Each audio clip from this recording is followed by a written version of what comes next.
flat umeweka flat ya Oh yeah, I'm like, all right. They are good. We are starting now.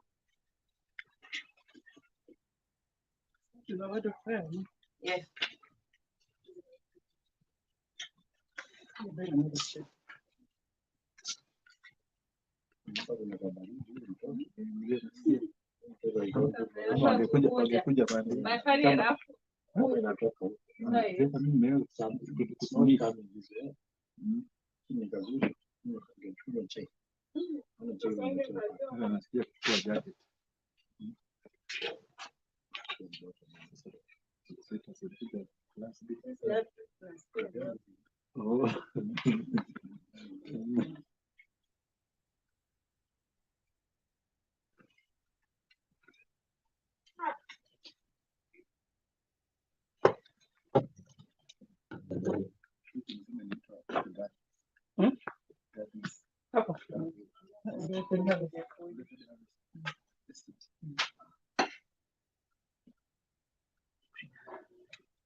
Oh, so can I pause? You can't pause it live. Can't pause. Okay. I need one of your phones. I need the document. Wacha tu debo.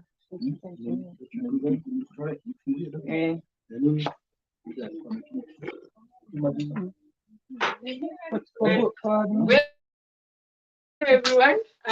In case you are joining us and you have not seen me before, my name is Jessica Wajiko, and we are here with farmers from Adikite area who are going to have a training on organic farming.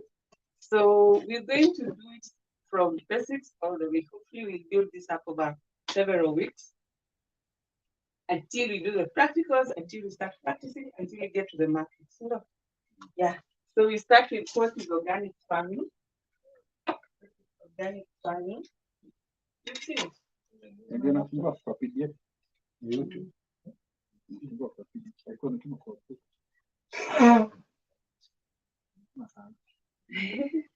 Yeah. Anyway, let's start. I have my notes. The convenience, a smaller device. So, organic farming is, in the most basic way, it's the use of natural inputs to grow plants or rare animals.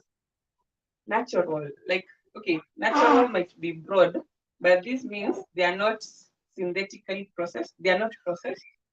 They have not been processed in any industry. But as we learn over time, there are things we can make ourselves. So processing is a longer thing. Okay, it's a process. But when we make things like compost, it's still a process. But this is what I'm saying, synthetic. Synthetic means those ingredients in that that will be used have been maybe developed in a lab or something. But when we talk about organic, we will use whatever is naturally available to make maybe compost, to make plant teas, to make biofoliars and biopesticides. So if we are to define it, I would say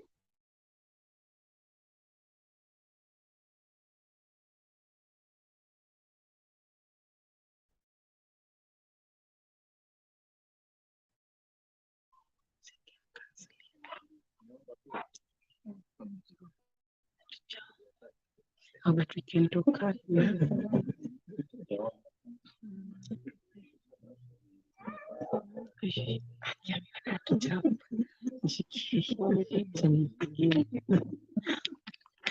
Ametukumbusha hatujaomba.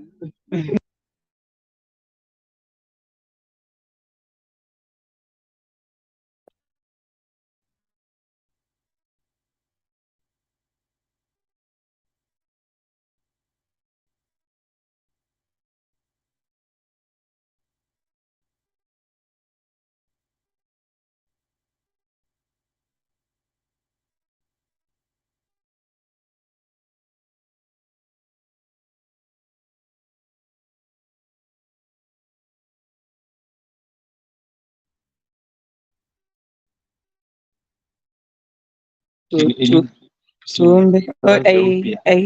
Siwezi, itaendelea tu kenye nitafanya, nitaweka flight mode.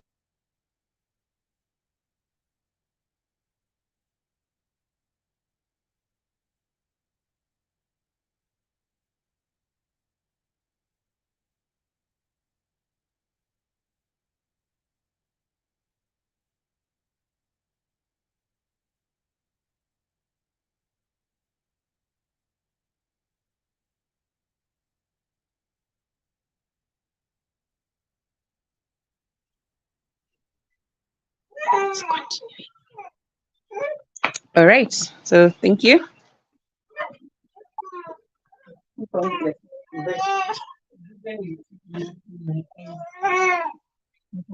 So basically,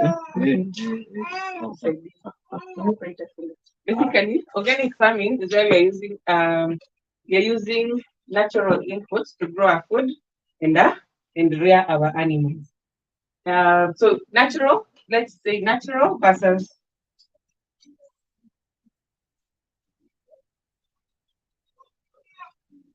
I think we also be very mobile. So I zoom. No, you come with your whole. Okay.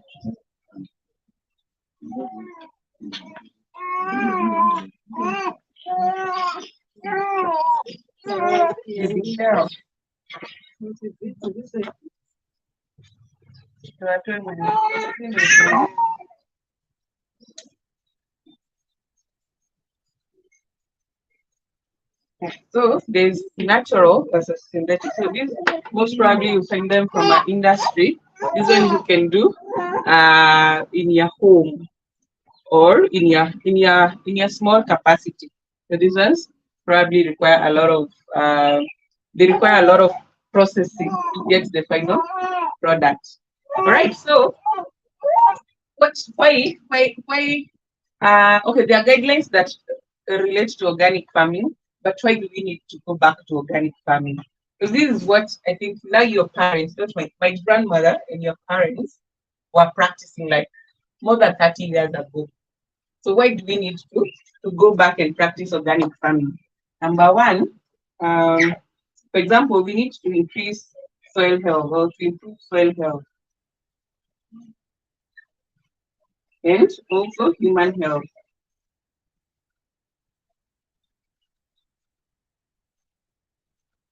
And let's make it interactive. Why else do we need to go back to organic farming? Why would you say we need to go back? Why do you feel the need for you personally to go back to organic farming? It's, well, relatively cheap.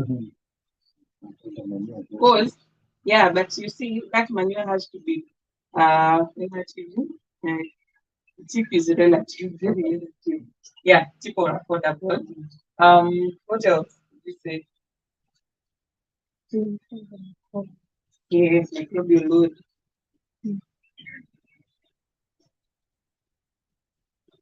Micro.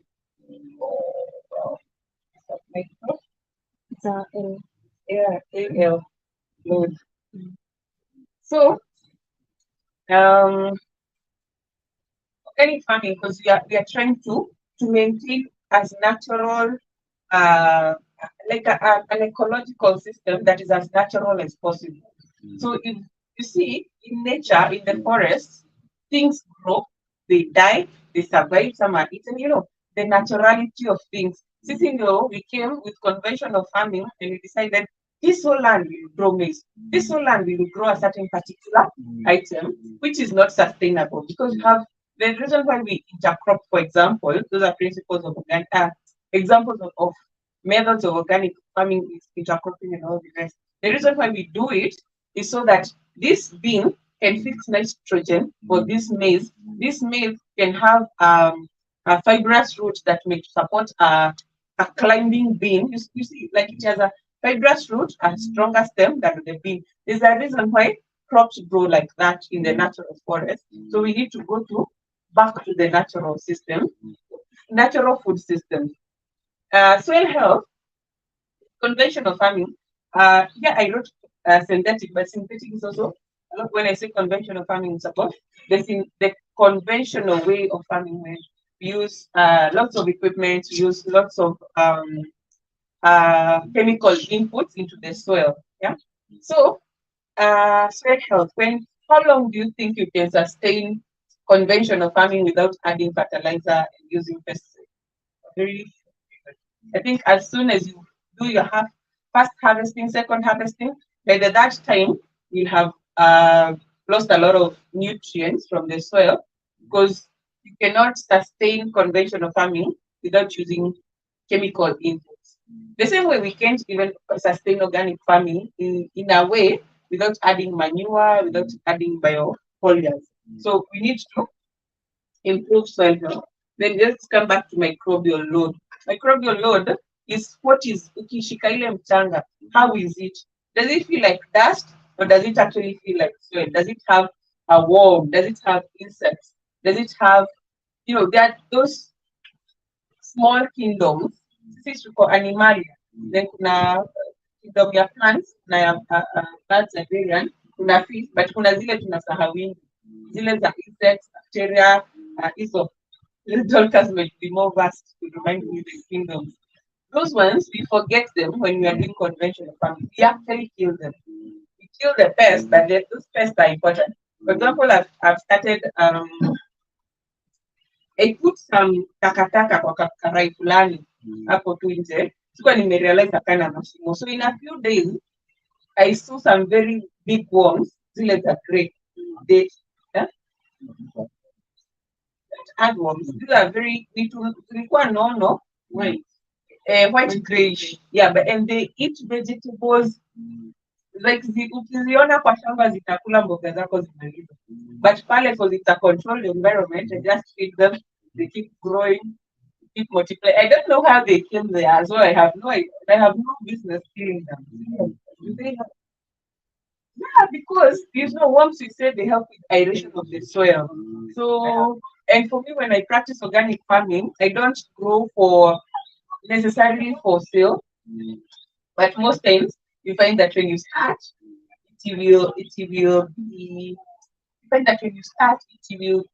produce more than you can actually consume. You can do it. There are people who are doing organic farming in large scale, like Forest Foods. This is the farm I visited a while, like 2 weeks back, that they're doing it large scale, and even others. I have a friend who's doing it in Lari, 2.5 acres plus organic, and someone else is doing it in Western region, still large. And we'll keep learning how are they able to sustain it large scale.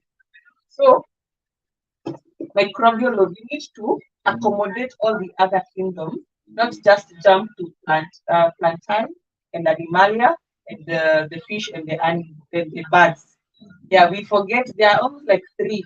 They are the bacteria, the spores, and something else there. Okay, some are injurious, and I think that's how to human health, but most of them are good for the soil, like earthworms. And there are forms, I don't know whether you'll get there, but there are methods or forms of organic farming.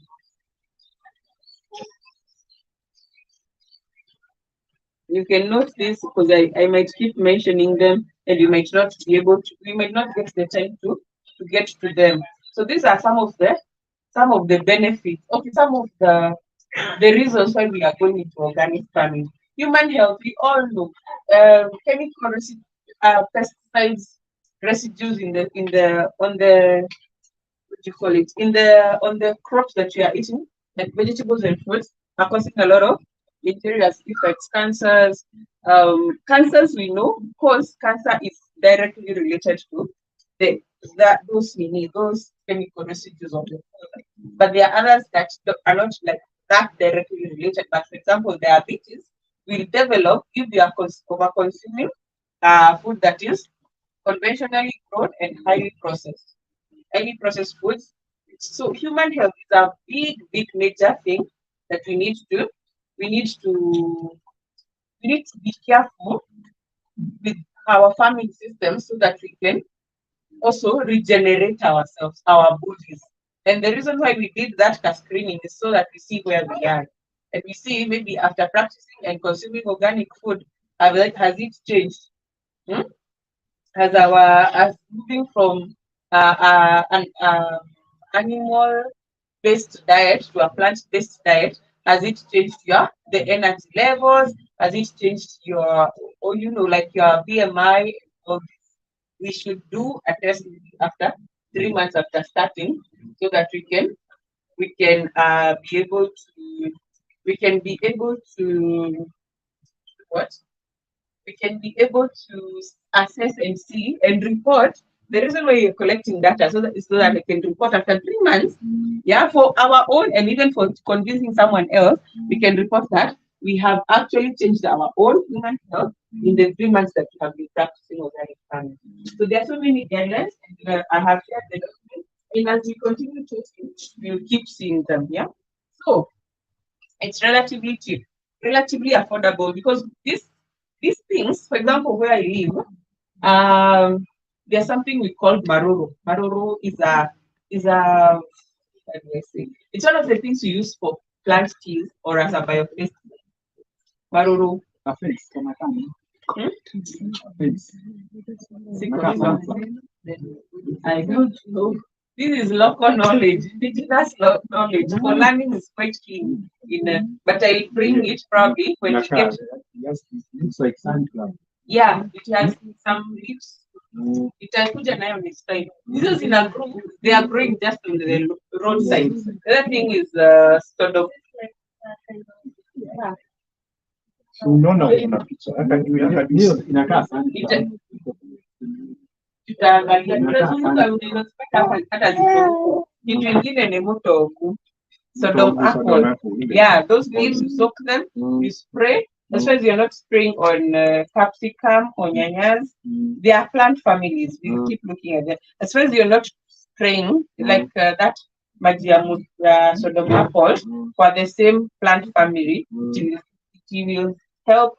If, for example, you're spraying what you've grown spinach and kill, and they are being affected by something like aphids or white flies, and you soak those leaves of sort of apple in water and you spray them, they will kill the aphids. They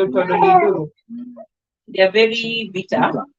The leaves, you use the leaves, sometimes even the roots. To leak out the whatever it is that causes it to be maroro. So those are things that are naturally growing in our environment. Actually, when we started conventional farming, we slashed lots of those things.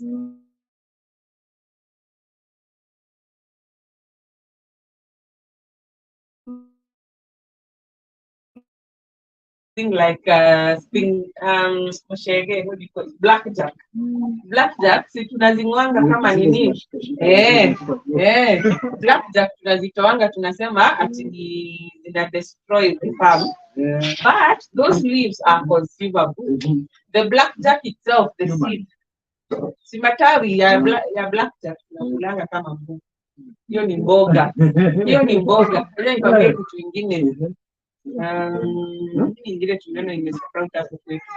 Ni vitu mingi sana tunaweza kula that were unfortunately demonized when we started conventional farming. Of course, because they wanted us to clear everything from the farm and just do one crop, which can work sustainably, only that it is destroying the soil. And now that monocrop is processed too much, leading to a lot of issues with human health. And even the Western countries are now converting to organic farming. So we are kind of late. Because again, look at the standards. You're farming here avocados in a company inaitwa AgroVentures. They grow avocados organically. But you see, even those ones, their times zinafika, zinarudishwa ati hazijamii standards. How come the international community has standards on our products zenye sisi wenyewe hatumeet? You get there's a knowledge gap. Let me use good words because I'm on camera. There's a big knowledge gap. When you think about it, how can we export something irudishwe because it doesn't meet standards, but we still consume it? And avocado is the highest up there. There are so many other things that we consume that have already not met standards, or we are using pesticides that have already been banned in other places. All right, so those are the importers require, but there are also guidelines or principles. There's some principles 100% up with their because all right. Sasa, let's look at there are certain principles that guide organic farming, and I've already mentioned to Deborah. It's very easy. For example, okay, there are principles, but there are also normal things that we should, because this is something that we are converting back to. There are things that we should be looking at. For example, care. Yeah, when you're growing organically, I'm sure you care for your own health. You care for your own health, and you also interested in caring for the next person, for the next consumer. And care is not just in the food we eat; it's how you farm. For example, sometimes I feel you find a conventional farmer who is using a lot of pesticides. They don't really care about who is consuming it, and they don't care about you if you are an organic farmer. That they are usually quite abrasive. I'm there, spray at a certain time so that there's no windy, and they'll come to my farm. They don't want to listen. You tell them, tengeneza mtaro hapa hivyo ili maji yako isipite kwa shamba langu. Bado, unless you do it on your own side. So they don't have a very big element of care. Yeah. Something else is fairness. Fairness, these are principles of organic farming. Writing and talking, managing time is a little bit hectic, and I might not be able to write everything. But I have shared all these notes, and I'll keep sharing anything that we learn. It will be shared because these are documents that are publicly available. It's just that this kind of training helps us to discuss and to see it is easier to absorb knowledge when we are talking about it in such a group as opposed to reading it for yourself, right? So there's the idea of fairness. As I farm, I'm supposed to be fair, as in the whole food system that we are advocating for is ecological system.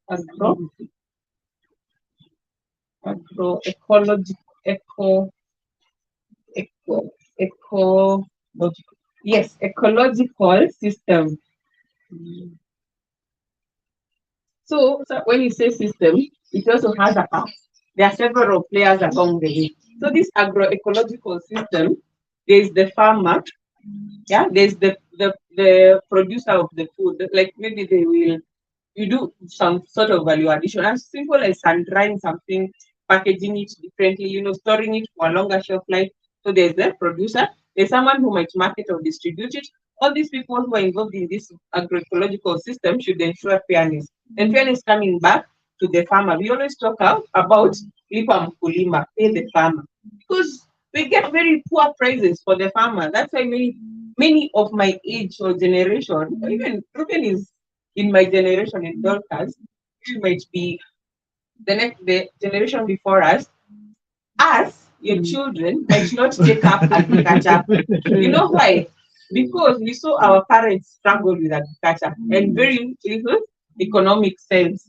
You plant maize a whole acre, you go farming every other evening after school, but bado pesa hazipatikani. So we need to pay the farmer. So there needs to be fairness in this agroecological system, such that it's not only the marketer. I think let's just remove. We have a quite good marker. Yeah, I think so. I want you to do a bit. I'm gonna talk about let me just remove this so that I can write and grab easily. Yeah.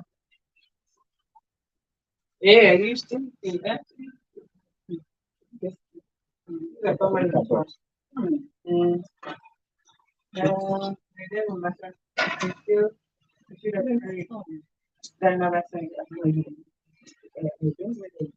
hope it does. It does. Yeah. And connect. Yeah. Good. This is a savage. This is a savage. Yeah. So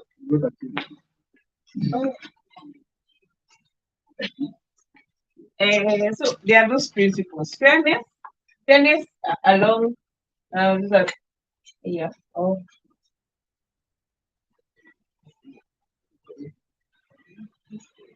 Now from now on, I'll just write like that to along me. So one, we have talked about on not honesty. We have talked about fear. And here also here is where honesty comes in. And I'll tell you more about this. And there is fairness. We look at the principle of ecology. We have already touched on health. Hi. So I was thinking about if I pay the farmer. Yeah. That along that agroecological system, you're actually paying the farmer. Like it's not only the food processor or the distributor, middlemen. When I talk about distributor, I think about the middlemen who are benefiting, but not the farmer. So the aspect of fairness. Then ecology, I had already talked about incorporating the smaller kingdoms. Such that your soil is diverse. Your farm is diverse. It's not a monocrop. Yeah, diversity, biodiversity.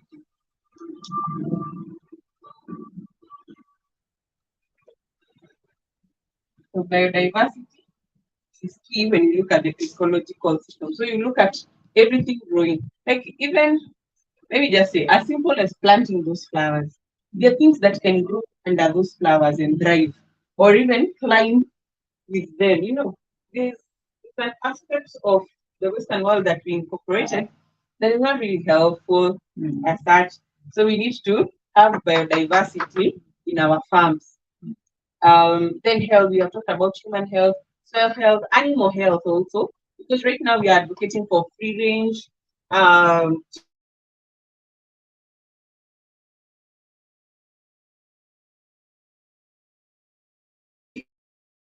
You are using the Oh yeah, sure. So Oh yeah, someone is telling me Blackjack can be able to read for me the comments. Blackjack is actually consumed. If you are getting shocked, blackjack is consumed. And there's also somehow there's a way they named our crops. Which one is that? Share again. black. Hey, those ones. Hey, there's a way, yeah, the leaves. There's a way they named our crops. And they're beneficial to the body. Yeah, just the normal way. Like managu. Very nice. Very nice.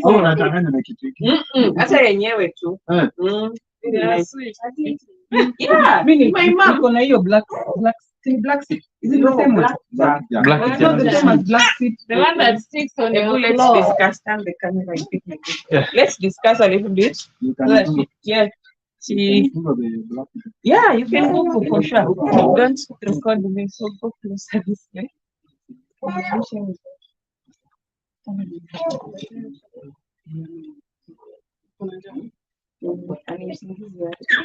So blackjack is what do you call it? In Kikuyu, yes, it's eaten very easily. It's not the same as black seed. No, it's not the same. It's not. Black seed is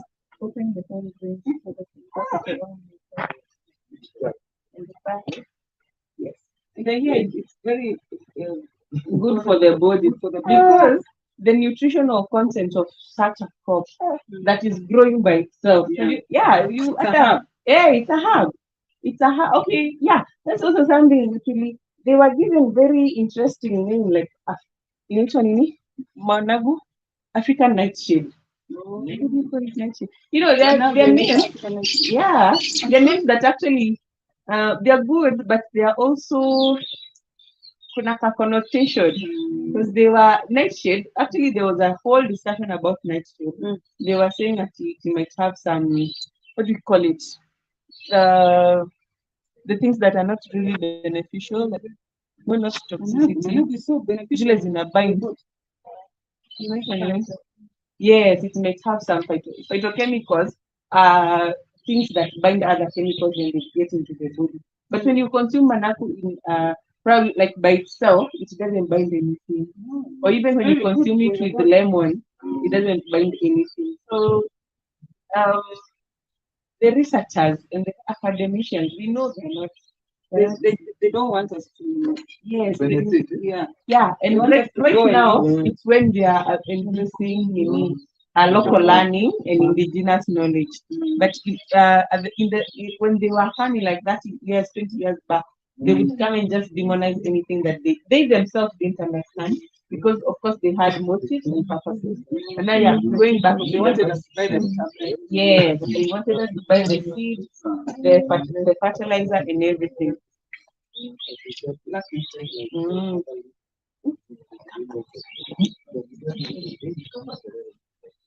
Mm. Inachukua vizuri hapa. Aye. Iko sawa. So, so what my mom used to do when it rains,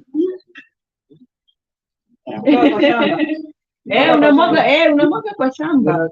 Hizo vitu hata kumwaga zinamea kama Kabisa. And you see what I'm talking about is okay, there are others that are more accepted in the market if you are doing it commercially, like pumpkin leaves. And pumpkin will just grow with very little water and very little maintenance. I'm just worried because of that black jack. Eh. Yeah, black jack is good at being kama naka. Hata mnaweza ziharvest uzikaushe kwa solar dryer, then you do the powder, you just consume and convince your friends around it. Very good for iron, especially people who struggle with inatibu mambo. Ndio. So we need now, once we land here and we get our PGS, we go back to our own communities, our own origins, and tell them. And we change. Yeah, we change. Higher. So that's about health. There's a lot. This discussion doesn't end, and there's a lot of learning. Even myself, I'm learning, and we are learning all of that. So those, even in these areas, I was shocked where we have settled now. People are still growing maize and beans. Ask them why? Actually, because they require little maintenance. But they don't. These people are in the farm almost after every month with kulinia, palilia, something like anything that grows well. Anything, even managu, terere, tanzira, those ones that grow well. But you still need a start. So The start is okay. like rumas. Yeah, even the maize. No, I'm saying in my region, there are places they shouldn't be doing maize and beans. Let's get maize and beans from West Side, where they actually dry and they actually harvest in large capacities from Dorcas, who is a farmer, large scale maize farmer. Those with potatoes and doma, yeah, actually that's also something. Right now, maize flour. Most of the people who are doing this, even in Central, for scientific purposes. Yeah, those are not necessarily, but yeah, that's also a good alternative. But I feel like there's a better way to utilize those lands than planting maize and beans. But it's a hard discussion to go in the local area. Yeah, that's my Plant take. what is Because growing our- well there. Most of the people wanajua maize and beans.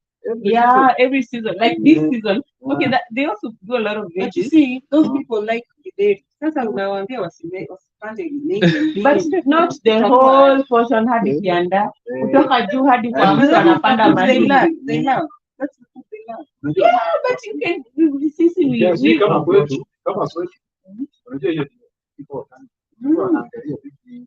Niende ninunue na niko na shamba. Wako na Haya, food okay, crop, it makes hiyo sense. wanapenda food crop, wanasema hivi wako na vitu kama ugali, Ah. wako na cash crop, they have a cash crop.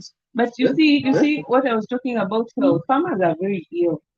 Most of them don't even take Because the now food they consume. Yes, and also the maize, and even the seed itself is. Lakini those farmers produce anything. Ukiangalia No. most of them they buy kama Hata pale wanapanda. You see the ridiculousness Because of of that that situation. hiyo synthetic fertilizer na kama input. nilikwambia Mm. tusiweka nini fertilizer kwetu. out They of there. cannot get anything. So you tell them to put but now not, there was also the thing, waliambiwa manure, mtu anatoa kiara anamwaga direct, the yenye Ile ameosha iko tu, mbichi. hiyo itachoma mimea. Inafaa fresh, fresh, kucook. Yeah, it's supposed to compost. Yeah. Compost ni Very kuiozesha. fine. Yeah, even if it's not that fine, Mm. but it has stayed there by itself for like 21 to 60 days. Oh, Yeah, and we learn those different methods of actually composting and improving soil health and all these things. Yeah, so health is major. Health is major. Now there are also other guidelines that come with the organic agriculture. It needs to be ecologically sustainable. We talk about economically sustainable, because that's where of the conventional farming is failing. What does this sustainability mean? Sustainability means, for example, ecological. Okay, that one you have already agreed. Organic agriculture is ecologically sustainable because it is putting back organisms in the soil that were probably destroyed. Economically, for example, is that if I grow, for example, if I get a small piece, I'm not okay. I am a landowner, but we haven't been farming on our land because it's from Bali. But for someone who is a landowner in a small piece, say even this area, it's a pity that you have put concrete. You could have done a garden, but you can still do a garden here. It's not a pity, okay, it's okay, it's very fancy. But yeah, there are even cleaner ways. There are even cleaner ways. I'll show you videos of a place I visited recently. Very fancy, very nice. I was saying in that small 1/8, if you grew maize and beans as opposed to doing vegetables, local vegetables like mafake, comfrey, and pumpkin leaves, these things that now people are accepting to Yeah. eat. Not spinach, not kale, not those ones. Those ones are not indigenous to us. Yeah. Let's plant indigenous crops. Unfortunately here, I don't know why maybe has found kunde, We have seen kunde on this side. but it's not doing so well. You know, for now, But oh yeah, wadudu will go to the wadudu. The wadudu eat them because they are really nice. Yeah, you guys, don't you think? Where do you think crops are attacked? Like hapo kwangu, we've grown terere and another variety. The worms, they are eating the terere. Why? Because they know this is the good one. Ata a rat. Just think of the most ridiculous thing like a rat. Ukula mahindi part gani? Ukula mahindi part gani? Rat. Bear. The tip inaitwa nini? Aka kakitu ka yellow. Itakula tu hako. Sitaumauma hako itaenda. Yes, and it has a lot of protein. In actually the husk, and do you know that's how we process our flour? Do you know that's how we process? Ukonyera, kwani ukonyera ni nini? Natoa husk na kanatoa hako. Ndio hapo ndio kanafanya unga ikuwe yellow ama brown. Na hiyo ndo the most nutritious. That's what I'm saying. Look at nature. If the bird inaenda kukula, kama itakula kwa shamba, itakula ile mahindi best. Hata like me when I was growing, ulikuwa unaenda kukata yenye imekulwa na bird, because we know that's the mature one. Yes. Yeah, nature is wise. It's ridiculous for us as humans to think that we are the wisest. We are just part of the kingdom. These animals, they are more wise. Yeah, we are just part of animalia. We are not the most intelligent. The way they exist. There's this training which I believe you know, we came to learn that as men and predict earthquake. 5 days. Yeah. Before. Even dogs and cats and birds, they will tell because for them they are more sensitive to the cosmic movements and even the airflow. Because like hurricanes, they are caused by airflow between the oceans and the land, so they can detect and they will move away. And even if it's there, you'll see your cat agitated. Even not an earthquake, at the a house collapsing. If there were animals, which we don't keep animals in our apartments. We don't. So how will you know? How will you know? How will you know that this building is about to collapse? Because they are more sensitive. Like you hear there's a dog whistle. Why can a dog hear sounds that your human ears cannot hear? The things we assume or we are not sensitive to. And even mtu ako na bad intention. Mtu ako nana kama In a a bag. Yeah, it's in the Yeah. back. And also these Yeah. animals, Yeah. someone with bad energy. So you know how bad energy they will detect. Utaona hiyo mbwa imekasirika ama hata kama ni bad Just huku Yeah. ishikwa boroka kiasi. Shao nao watu wa kubeba mavitu. Yeah, akiwa wanatembea kwa estate. Wakipitia mahali kuna donki. Amepita lakini donki zinamfukuza. The fence, the bad fence. There are lots of things that we assume, and that's why we find people who like Buddhists or people we say they are rooted, who walk barefooted and they wear very long mashuka because they are trying to connect with nature, spirit, body, and mind. That's a higher level of learning, or lower. I saw now the government. I saw them in Magwe. It was last month. People are saying now they are now Speak loudly for our audience. No, No, it's fine. That's It's right. Yeah. This I saw it in the it was in Citizen. Whereby now they are paying farmers according to them. They are coming. They will be paying farmers with the number of trees which you have and how old that tree has been there. It's a way of conservation. How because of farm. So this one is now it's collecting carbon. Yeah. Yes, the carbon credit. Yeah, carbon credit. Yeah. Yeah. So I think now that if it is introduced in Kenya, to encourage people not to plant. It shall come to Kenya. So you as a wise person, plant for use now. They'll be 5 years old by the time maybe. Okay, I don't know when it will be rolled. But you remember there's still the 2030 SDGs. They're still okay. We have moved to 2063. Okay. But there's still yeah. The sustainability, but plants now. Even if it's that 2030, they'll be 7 years old. My mom might be very rich because she has a forest. Yeah. There's a question here. Yeah, from Esther Wakonywa. Right. She's part of you. Yes, yes. She's asking. I used to see my dad practicing rotational farming. I used to make compost fertilizer. He was good in farming. He's now an UFO. Cannot do it now. I want to inherit that knowledge.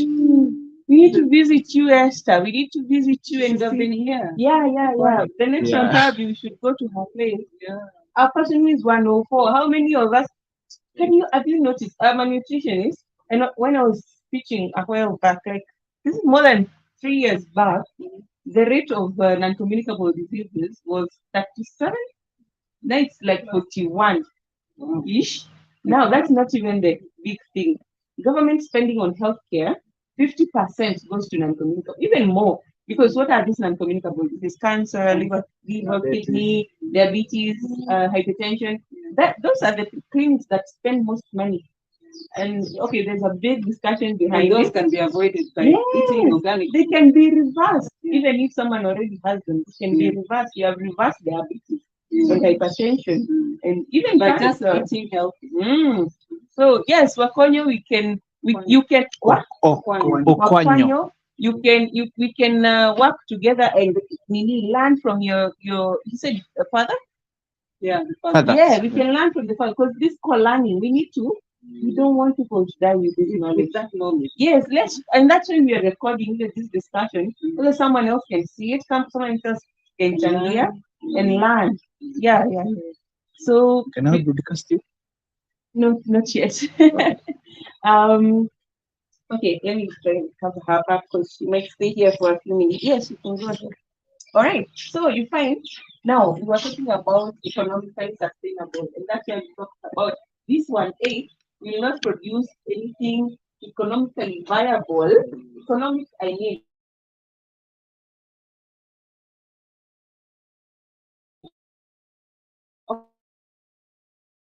You want to do what? You want to reduce your household spending on food. That's okay. But look at the synthetic versus natural versus conventional. How long will it take for you to harvest the maize and beans? Maybe 4 months. But for me, I've been in my own new household for 2 months now. That's 60 days. We're already harvesting terere managu that we planted maybe immediately, because those things that 30 days you can start harvesting, especially if you planted a seedling. If it's a seedling, it's 45 days or even up to 60. But veggies, you can start consuming them within 30 days from the day of planting or transplanting, as young as they are. Now talk about biodiversity. So you have more than 8 varieties of vegetables on your small farm. For example, the farmers market run in Kuyu, even if you bring 2 bunches of each, 2 bunches of each size, those are 16, and a bunch is 30 bob. That's almost 500 that you would not have gotten had you planted maize and beans until the 4th month. Yeah. And now talk about when you can compare. This one is harvested month 1, this one is for month 2, like that. You know, these things will keep learning and if incorporating this knowledge sharing. This is knowledge sharing. Because like what Esther said, I didn't know that someone who is 104 has been doing organic farming for that long, from composting.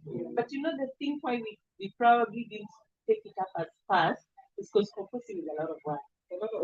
Because initially we would be told to dig up, which actually makes sense. It's actually easier because when you put it on, you have to cover it.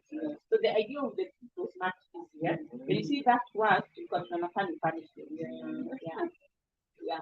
Digging a dustbin or a compost bin was viewed or taken as a sort of punishment.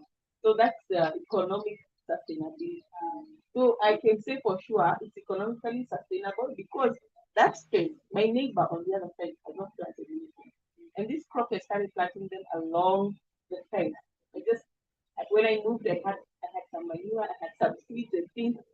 But I went to the local market to plant some. We got manago spinach, and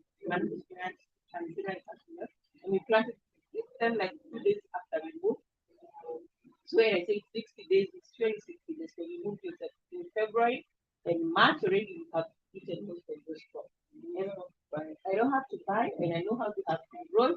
It's not just about the input, it's also about the water. Yeah, water pollution. Hey, lots of things.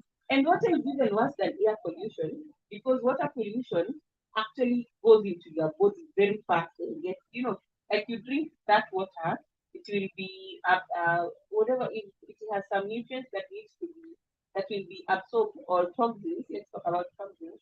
They will be absorbed and stay in your body for longer than the air you breathe. So you breathe in and breathe out. Of course, it's also damage to your lungs, but this air comes in and goes out.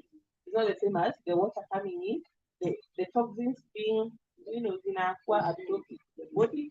That's a larger effect than air pollution. So there's so many things you need to look at, and at times it feels overwhelming. But I say always start where you can. Start where you can.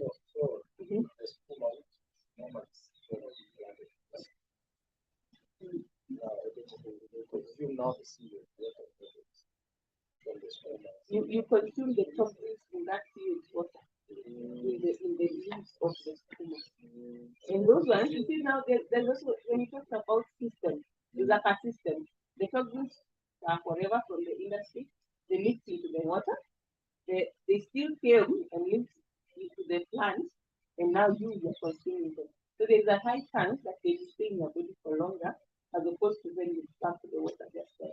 What about Then I think that yeah, no. was fun.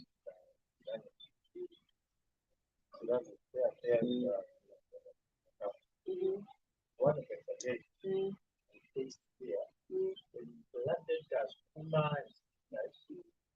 because I was into another, they could turn the color Of the leaf. Yellow. Kama maua kuna zile maua zinakuanga yellow. Yellow huku mwisho na green ndani. Yeah, I would try to spray fertilizer. I should use fertilizer. That would be a problem, but these are lots of fertilizer. Yeah. So only to Will they turn green? Yeah, they could turn, but after spending. So now the water from the issue that happens is this last company. Kuna kampani ilikuwa So that water now is going on. Yeah, this river here.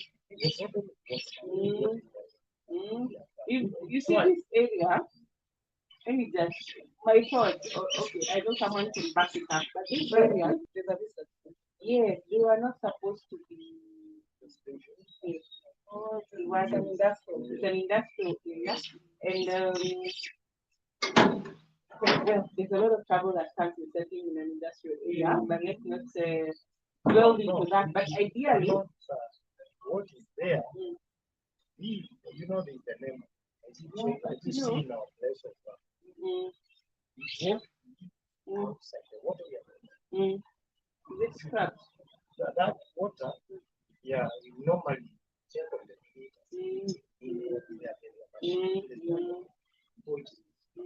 the river. Oh, they do that. Yeah, we do that. You do, but so many.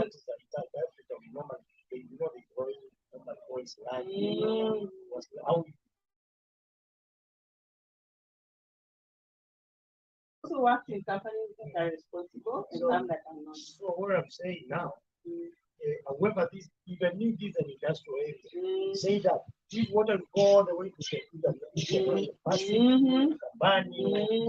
And does it water now generate itself? Think about the fish.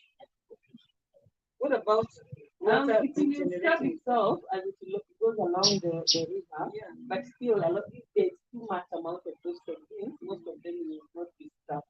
When I say scrubbing, is trying to catch the toxins and it cleans itself as it goes. Okay, yes, it can clean itself, but that was 30 years back. Right now it cannot clean itself because we have polluted it. We need to clean it ourselves. So the aspect of fairness on those principles, you see, we ourselves are not fair to our other selves. It's like this human body is eating itself.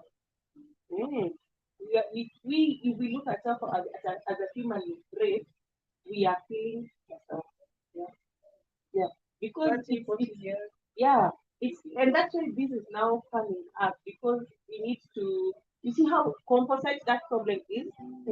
It's a big problem that many players have to come in and take part so that we clean the water, we clean the air. That's why we're talking about carbon credit, so that we can go back to as natural a place as it was.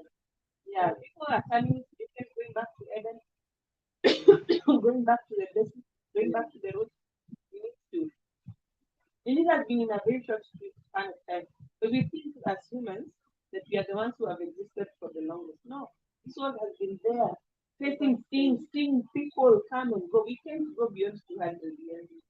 This world has existed for longer.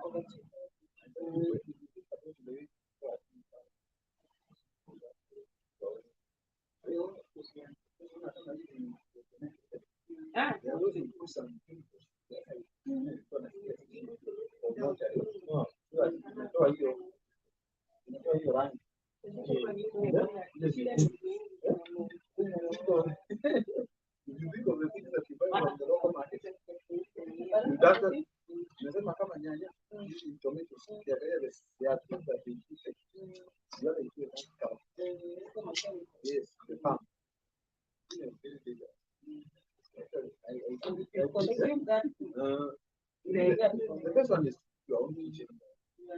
Like they have almost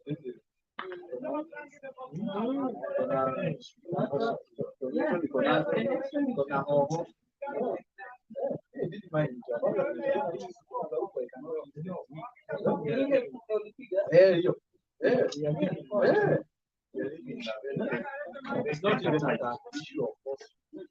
Because now when we come to the time my wife she was doing curriculum law. And I went for the training. So they can say that the shortcuts, pattern.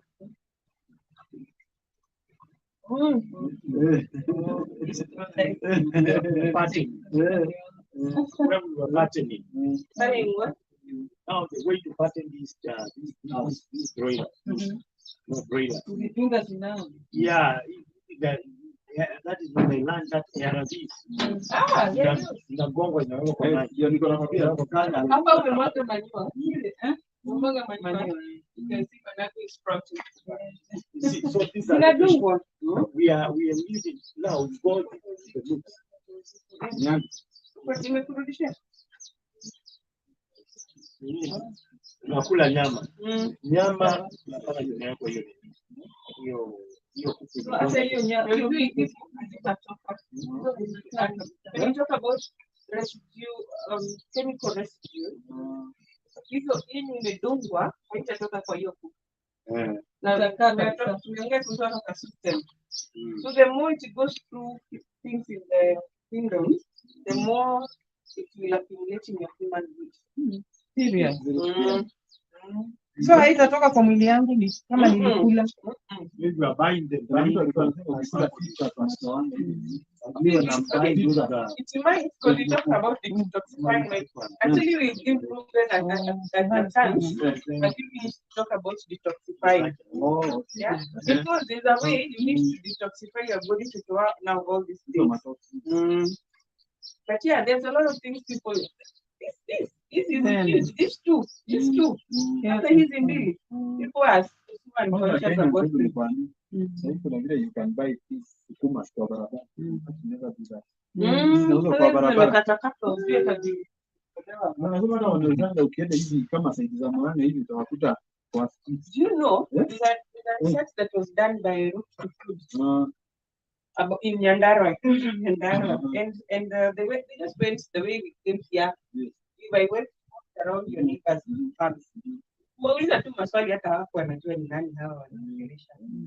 And they will say, hizi ni za kuuza, like if this is my farm, hizi ni za kuuza, hizi ni zangu. Nakuuliza kwa nini hizo ni za kuuza? Tunaweka dawa, sijui nini. Na nakwambia hizi zangu sina shida, zitakuwa tu pole pole. Yeah.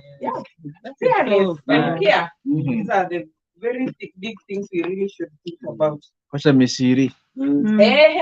Hizo Facebook. Ni baya sana. Serious. And you know, like now some of these things, French beans, And the way we think that they are healthy.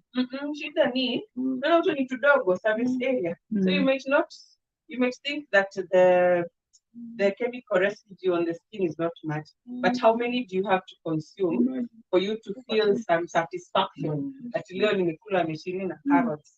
Yeah. So chemical residue is a big problem. Yeah. Actually, nyanyas, before we get to do our own organic big tomatoes, let's do cherry. Cherry just grow. The small one. Yeah. Because I buy cherry from an organic farmer. I just go and water like this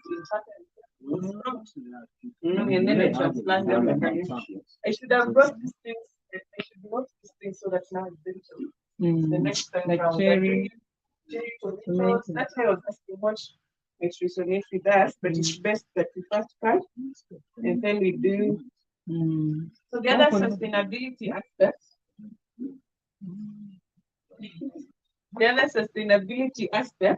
is the social sustainability.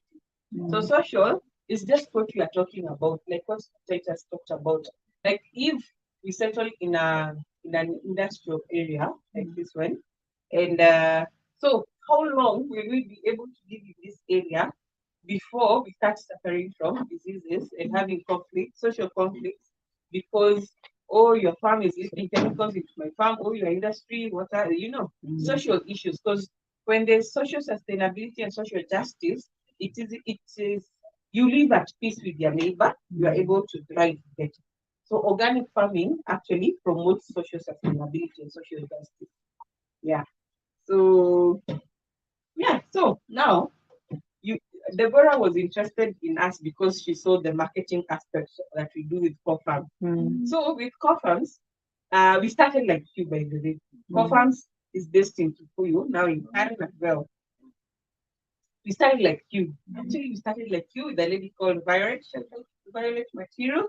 She might not be there because she's busy in meetings. Yeah. So Violet is the one who started, and she started like this. She went to market, big markets, Nairobi, and she met with farmers in her different projects. And they started telling her the problems, and how we got to opportunities. Yeah. And she asked them, so how do you grow your own food? And the same thing in Mikombia and Nyandarua. I will grow for the market, commercial, and mine, because this was needed very fast in the market, and blah blah blah. And she was like, really? So even cabbages? Yes. Even cabbages, carrots, everything is sprayed. Then she works in water projects. So she was interested in the river actually. Hopefully, over time, we'll also, because we need to protect all the aspects of the environment, ecosystem. So she learned that when you grow near the river, yes, the river beds, there are chemicals they spray to kill everything else other than the desired crop. So if the desired crop, for example, is Dania, coriander, yes, they kill everything else. Yes. They'll kill, and now, if they are killing the plantae, the kingdom plantae, think of the other smaller kingdoms. You will not find anything in the soil aeration. These other smaller kingdoms help with a lot of other things. Aeration, soil, kuchanganya mchanga, to mob sana. That's how we have drought. Easy. Because now, especially with conventional, even with the chemical tilling of the land, mechanical tilling of the land, yes, you're turning the soil, but you're also losing a lot of the topsoil. Yeah. This thing is huge. This one, okay, me, I use herbicides once in a while. But you're converting. I don't know which other method, because now they also say that the overfeeding the farm is not also good. We will learn that. Let me talk about the marketing opportunities. Then we look at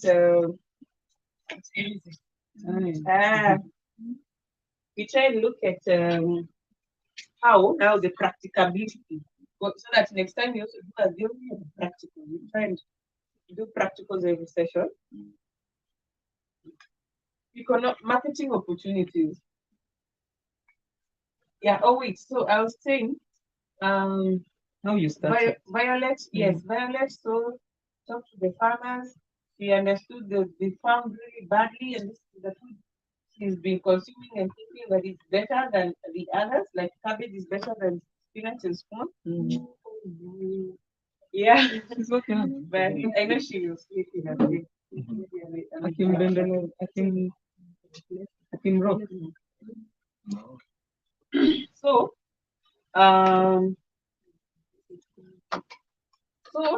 there was, among her project implementers, there was someone who was into organic farming, or organic training like me. So she thought, along her projects, her water projects, over time she was like, let me teach this farmer something different so that they don't spray herbicides that kill everything else other than the desired crop. So she got someone who is into organic training, who did trainings for farmers repeatedly before we found programs. It took time to get the group of 15, now we are almost 50, to get the small group of people willing to convert. And luckily that's where I joined also. And me, because I absorb everything. I absorbed and started with the small scale to containers and everything. Also being this era, because we are in the middle, tech and indigenous knowledge. So indigenous knowledge through these trainings, because these are people I might not, who are not social in a way, as in they're not on social media. They can only share their knowledge in such settings, and now going on social media and seeing what other people in other countries and even in Kenya are doing. So that's how I started my balcony farming. That's how I ended up being a speaker at Shamba Jijiri. So many other things started coming. I was like, oh my goodness. Yeah, and of course people are always excited when young people are practicing such things. So we got trained. We are being trained. Our training is usually done for 4 days. I was telling Deborah, 4 to 5 days. You learn from this. The next day you do, plant and crop health, crop nutrition. The next day you do something else. There's a whole curriculum. and then the last day you start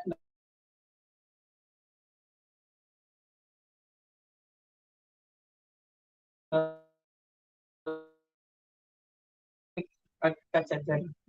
All right, so she realized after the training and having farmers who are converting, we need to market our products. So I know you have hustled with marketing. Yeah. She came all the way to Mosaica. Maybe it's Mosaica and Mosaica. She came all the way to Mosaica to market her things. Can you believe it? From here, I need believe it. I need believe it.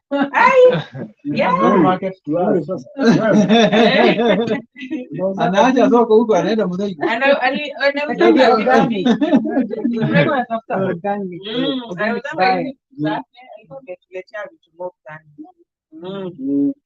I hope now you are getting markets. Yeah. Because she hasn't come back. Because she hasn't come back to Muthaiga or Kikuyu. So, marketing opportunities. So the way we do it is just to have supply. Demand will come. That's how we do it. If we have supply of organic products, let me tell you. Maybe it's because it's good she came out to Mosaica. Is it Mosaica ama Muthaiga? Mosaica. Ya matajiri. Hiyo ya matajiri. Kwa sababu nilikuwa na besi. Unajua besi hapa watu hata besi. Ni hub. Ni kama Dania. Yes. But huko wanazipenda. Because it's also well, yeah, kwenye umesema huko. Mosaica is near where it's Onoya. Mosaica is near Onoya. There people still don't know these things. Even us at Kikuyu, the reason we have Karen is because our clients, most of them are Karen. Yeah. So we decided to have because we have supply. Now we have grown for our own household. It has become more than we can consume. Now we have to sell it. So how do we create our own market? Now how do we create this? We generate it through organic markets. Or yes, we call them pop-up markets, but basically they are organic markets. Organic farmers markets. Farmers market. Yeah. So it's just as simple as you have supply through the organic farmers market, you create demand. This can be as easy as a WhatsApp group. The way we created one. Yes, it can. No. You for trading. Yes, now this you have a suppliers group, a farmers group, where they will tell you what they are bringing to the market. Then for demand, now this is for clients. So this is more of farmers. So those are two WhatsApp groups. Let me show. Yes. Okay. This is for farmers. Suppliers. Then these are the clients. Because the clients are the ones consuming or consumers because they are the ones who drive the demand. But the clients won't demand if they don't know that you are present. Yeah. So we start with the suppliers.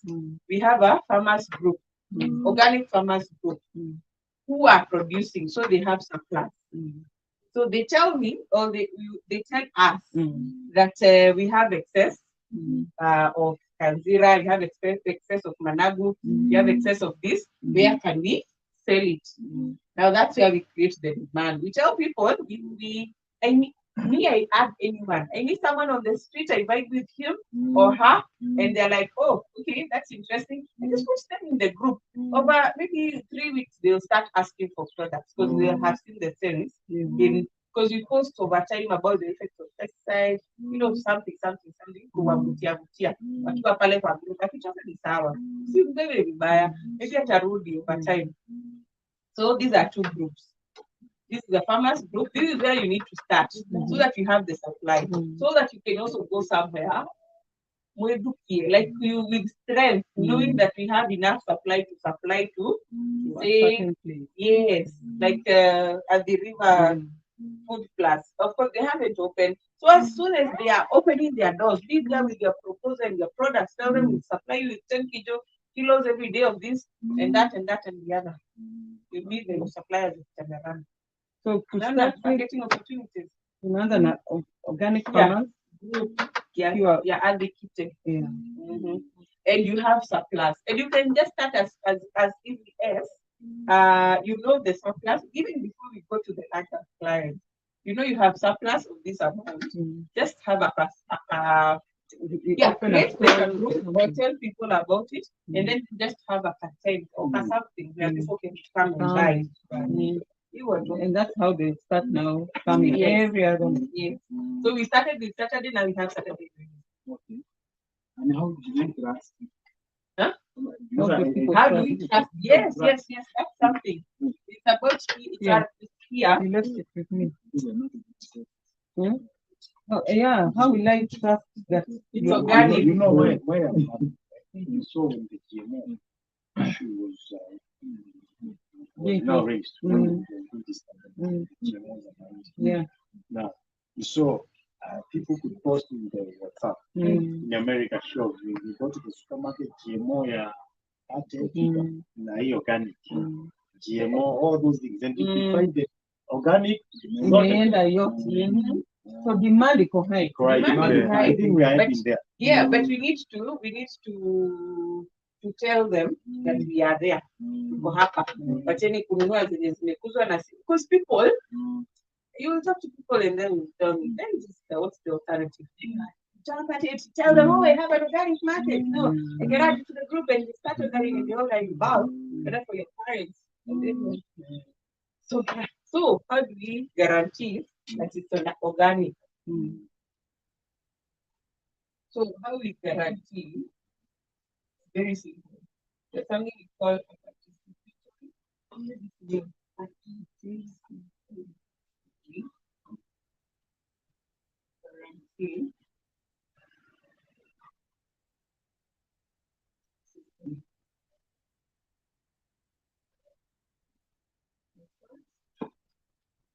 So, for example, we have a PGS, we have an Ondire PGS, we have a Mogoga PGS. So, participatory guarantee system. It's as easy as what you did in the morning. A random visit. I became, she didn't know what exactly how this training would take form. And the first thing I asked her, can we see your form? When we walk around, it's easy to tell someone who is anakudanganya at an organic farmer. It's very easy. Kuchukua mchanga kuiangalia hivi. Tumeongea about soil health.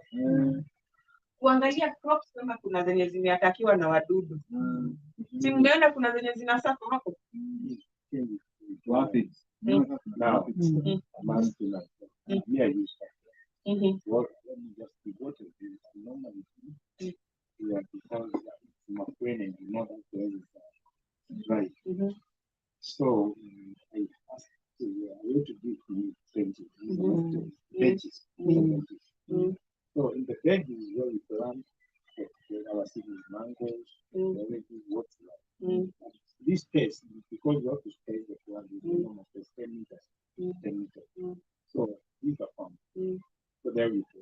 This farm here, we plant, that is where you can plant maize, what is what you want. But we use fertilizer. But in the mangoes, very soon. yeah. But in the mangoes, that space of the mango, you don't put fertilizer. You have manure now. So why don't you do that for the whole farm? Manure to get because now manure is also expensive to yes, good. It's good Yeah, you for the said entire that farm, now. just take a minute, the entire farm of 11 acres.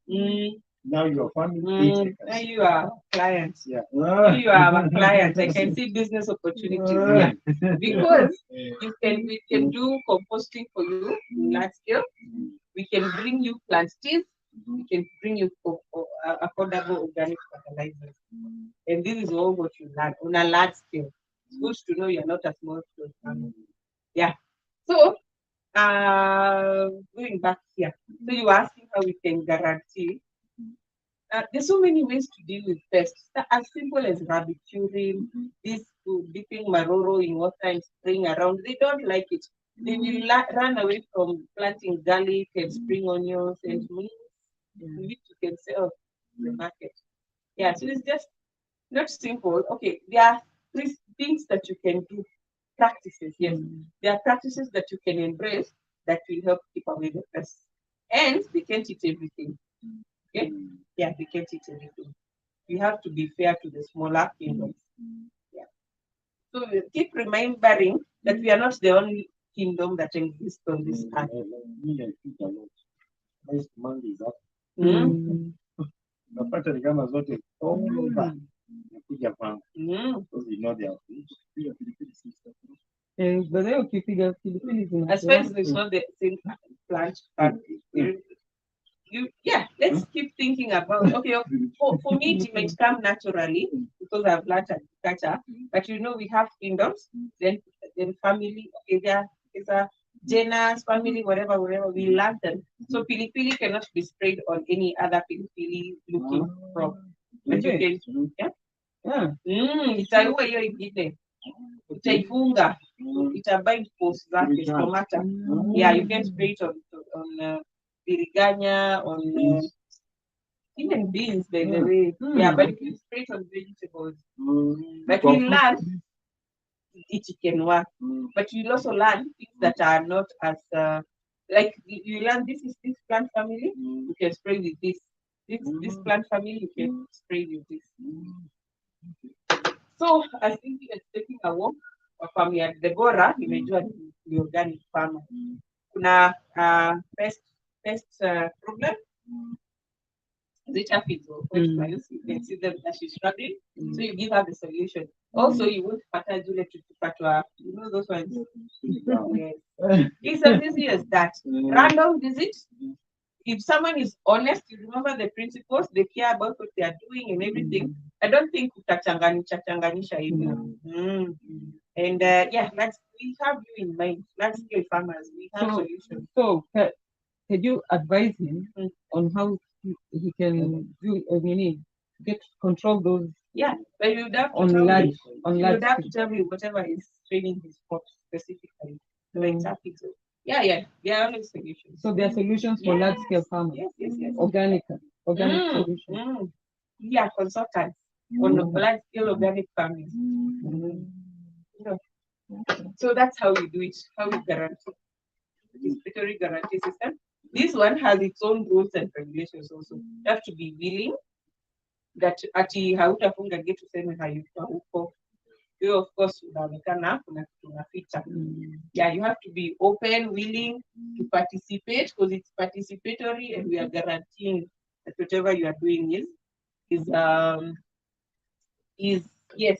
So for this, if you are forming a PGS, you have to create your own rules and regulations. Say how often you're doing your farm visits.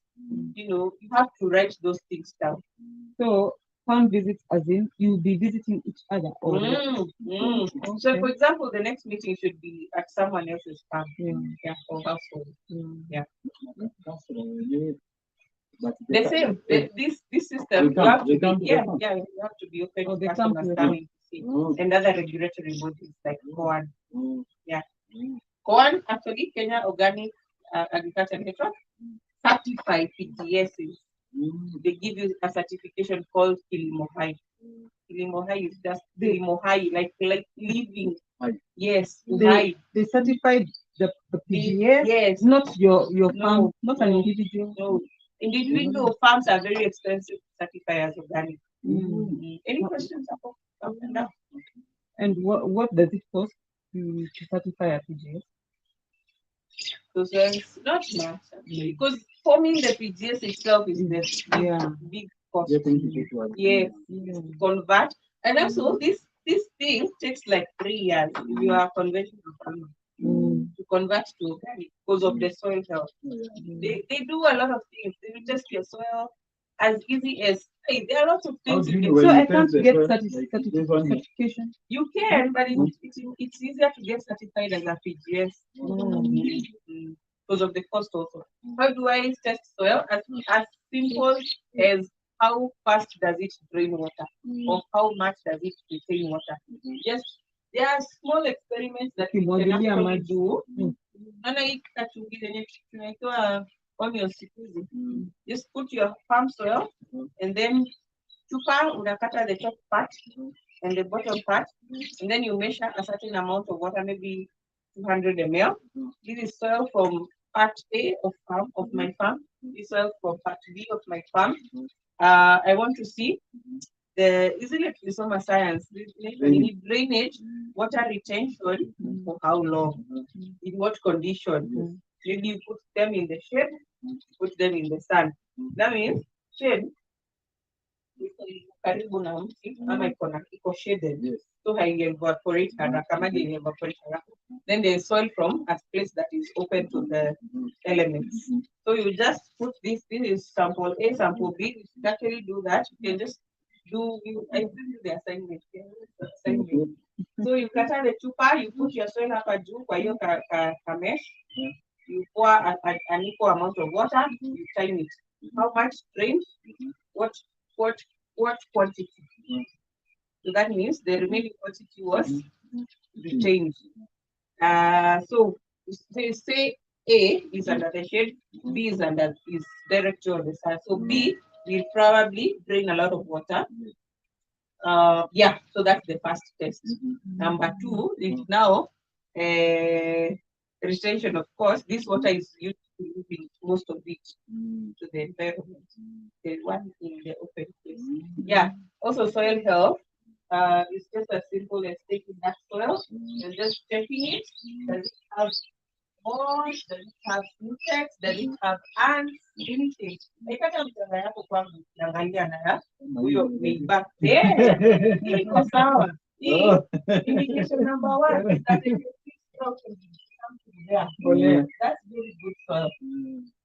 Dust will not stop. Itakuwa tu ni kama pale. Pale pako hapo na hapo. That's simple as that. So PGS iko hivyo namna hiyo. Maswali ya kuje. It's hard because we don't have organic seeds. So we say organic, it's more about nurturing the crop. But there's also that now part of this PGS is a complicated system. Remember I said systems are a little bit 1 to 3 and that's Kuna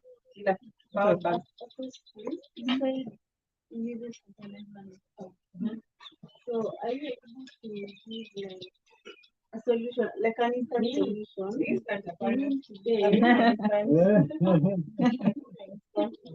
Where need .com? What I'm worried is that what I'm worried is now you find that what is great. Now let me go to the mango. You find that there's mango normally citrus and that is a good type. You find that we have organic sprays for baridi. Yes. Yeah, Achana inaitwa majina. Biopesticides. Ziko. Ziko. Yes, watu wanao msimu wa baridi kama iko ndo nakwambia ziko. Ziko.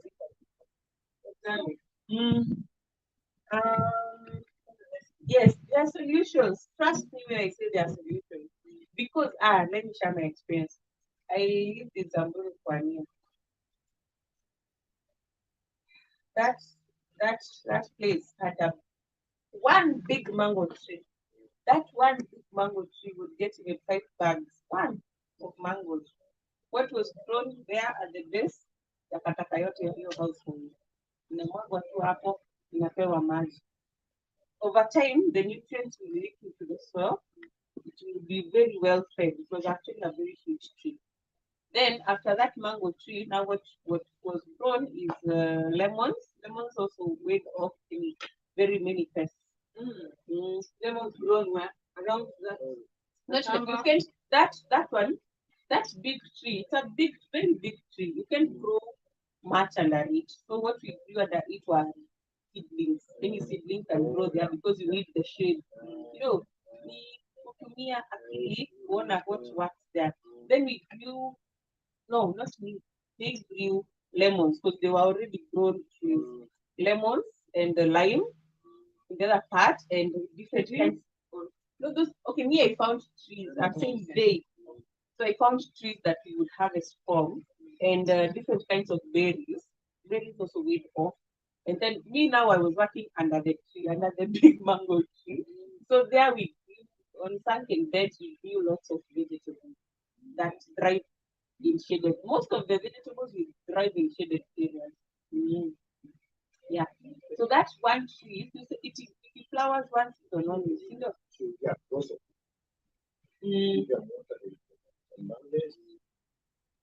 How many times in a year? But in Nigeria, Yes, so that one. Actually, it was that time unasema juu let's say in August and huko mwisho ya mwaka ish ilikuwa tunakula maina. And you know this tree would drop the fruit right points. And then the manager, the owner rather, would just say, oh, we'll harvest one guinea and send it to Natal. And that's a lot of money. Not that we haven't done much to the tree. We haven't done much to the tree. We've just been throwing out takataka at the space. The food was that one is normal. Because you have the plastic. hapa kuna miti mingi. Moja kuja huko. Also have the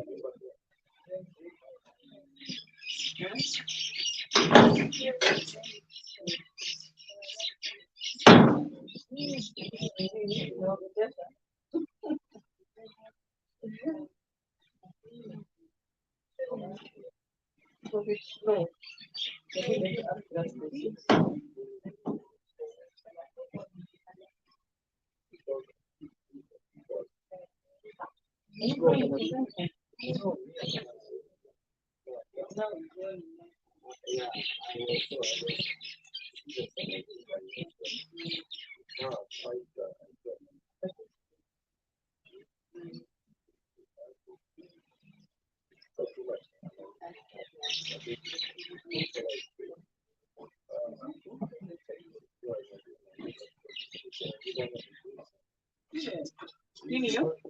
Tobacco.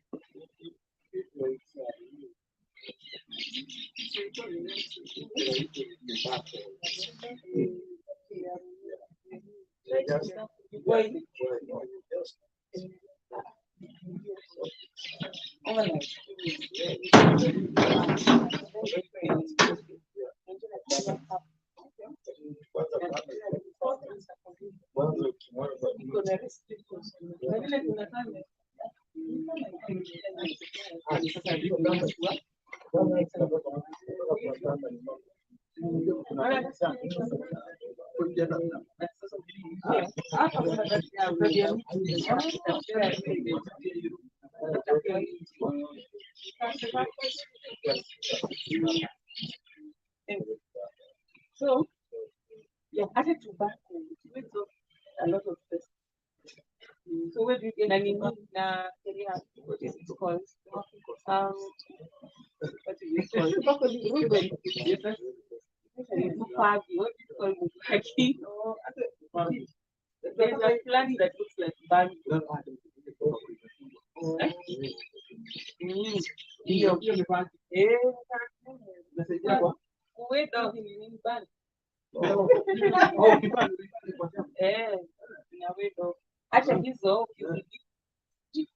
Do you know we toward those things very much kwa shamba? Sahii nimethrow manure hapo hivyo. Zimegrow. Mimi unajua hata hawa ni basi.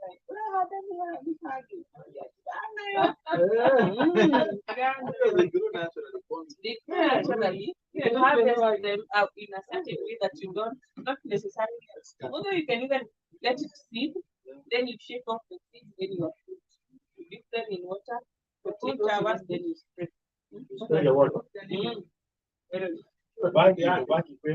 Yeah, you can. We learn how to combine them, but even each by itself. But I didn't. No, it's not that.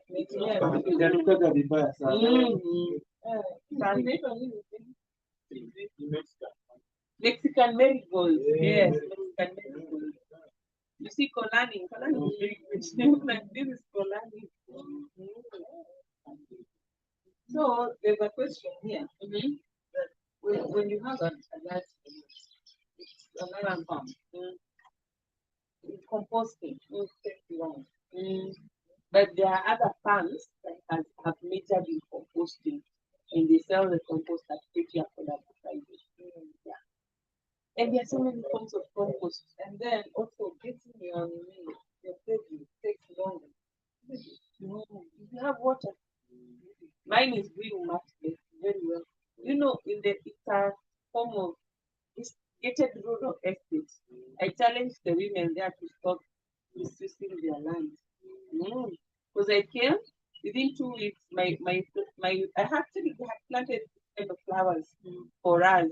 So they were driving and theirs were drying. And they're like, "What are you using?" I just told them my kitchen water. We call it spray water. Just put like ash or charcoal, the charcoal dust, and then ile mafuta itakuja tu. Kama vyombo zilikuwa na mafuta, natoa hiyo ya juu. And the rest is just water. So spray water.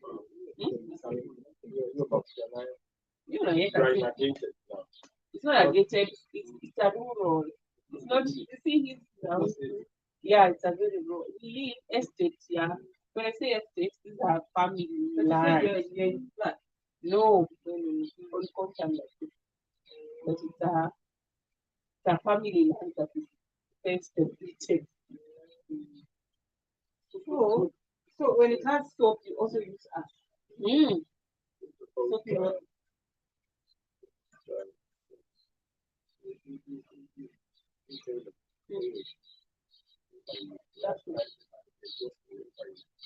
if you can tell about the dish is good. Yeah, I don't know much about that, but we can learn together. Yeah, I know. I'm sharing knowledge of what I've practiced, but I know, and the more we continue learning, the more we invite other experts. I'm not the this is message for learning. We are all learning together. I'm not. Hakuna gatekeepers. Yeah, everyone is gatekeeping. The documents are shared are public knowledge from the World Health Organization, from food and agriculture, whatever the international body. They share a lot of things. But you see this document, even if you send me a 105 page, that's almost nothing. But if you spend a few hours talking about it, yeah, they just disseminate.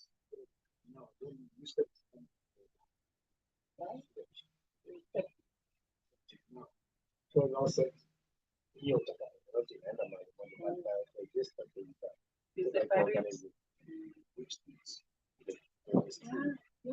now You see those microorganisms that do the composting, but those ones are different kinds, which zikikuku zinakula zikikupia hiyo kitu ni nzuri. then now you also make for this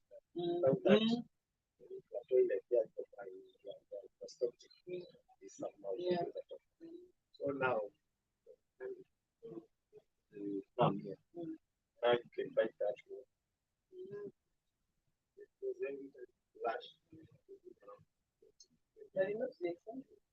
No. No, okay. Cheaper. Cheaper. Buying that. No. The system is affordable. No. Like, let's think of it also in the long term. No. It's not, and it's not too much. Okay. Now, one. Now, that like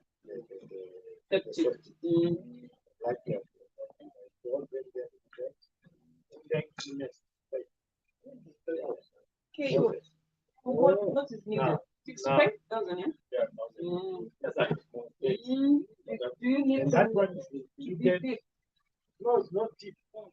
Moment, is it just happened. Because you very small steps. You need experts because it might fail and now just imagine it just fail. Kuitoa. So and that is what you are. So these are now The whole, you see, this is a whole, when you think of it in terms of a system caters for everything. So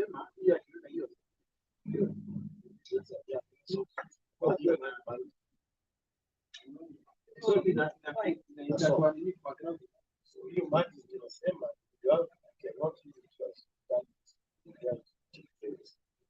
But now, yeah, all that. But now you have a problem.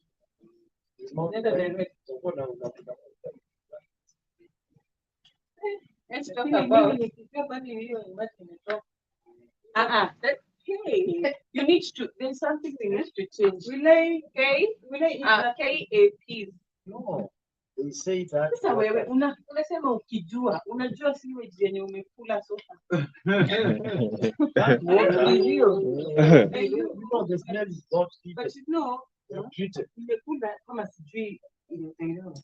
Oh, I was talking about But now I know KAPs. where that water KAP is knowledge, attitude, and practices. You've gotten the knowledge.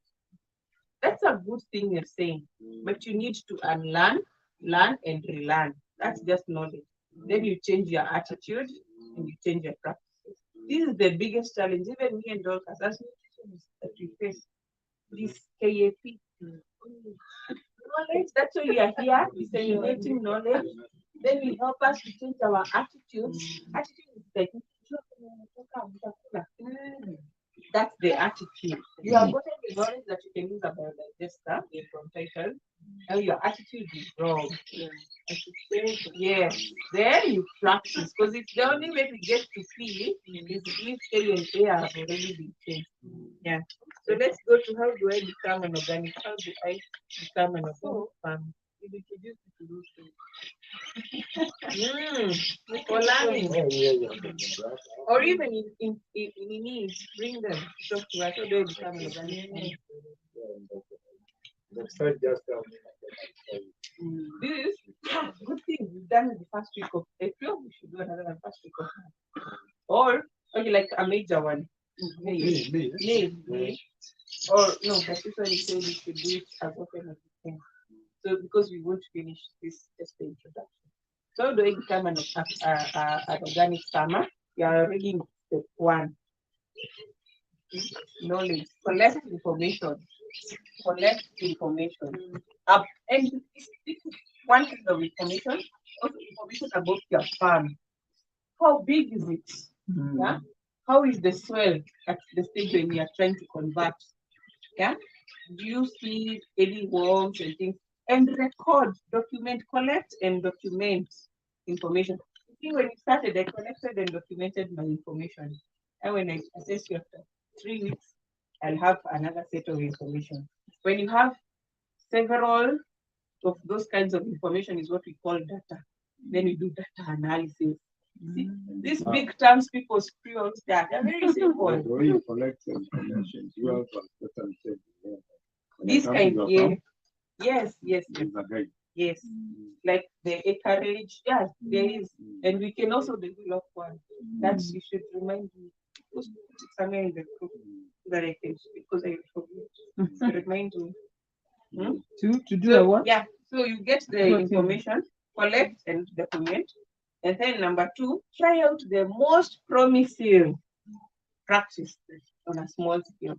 The most promising, because there are many practices.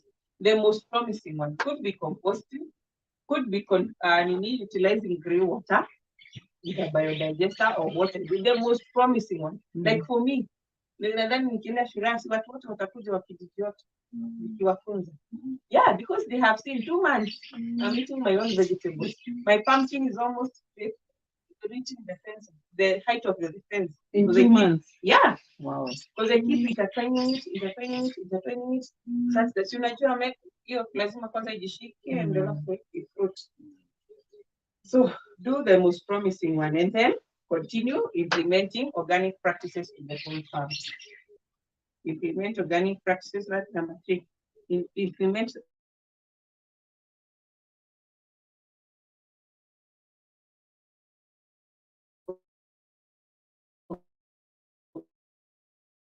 so many things. Just under information. At times it can be a little bit overwhelming. But if, for example, you are trying to convince someone, you tell them you are going to improve your soil fertility, you are going to improve your crop health, and you're also going to improve the diversity of things in your farm, as well as if you have livestock, you're going to be healthier, and you are also going to get value, for example, from consuming the organic products as well as selling them. I always say you will get access. I can promise you that you'll get access. Yep. It's one. Let's take a break. Take a break, then we'll just do 1 hour after that. So I make tea now. So you start with a small portion. Don't start with the whole farm. You don't do the whole farm. Yeah, like me, what I was thinking is something. You know, this guy told me chemicals.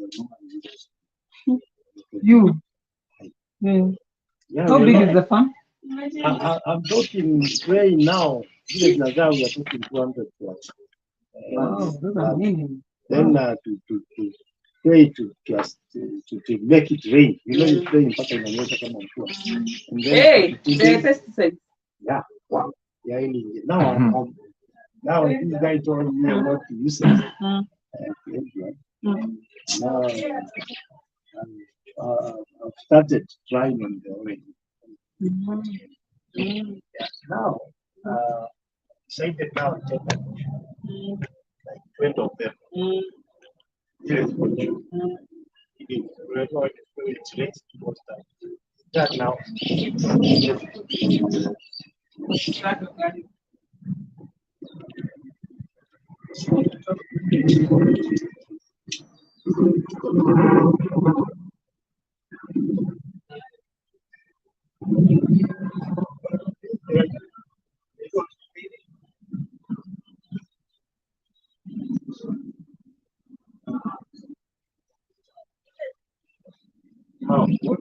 No,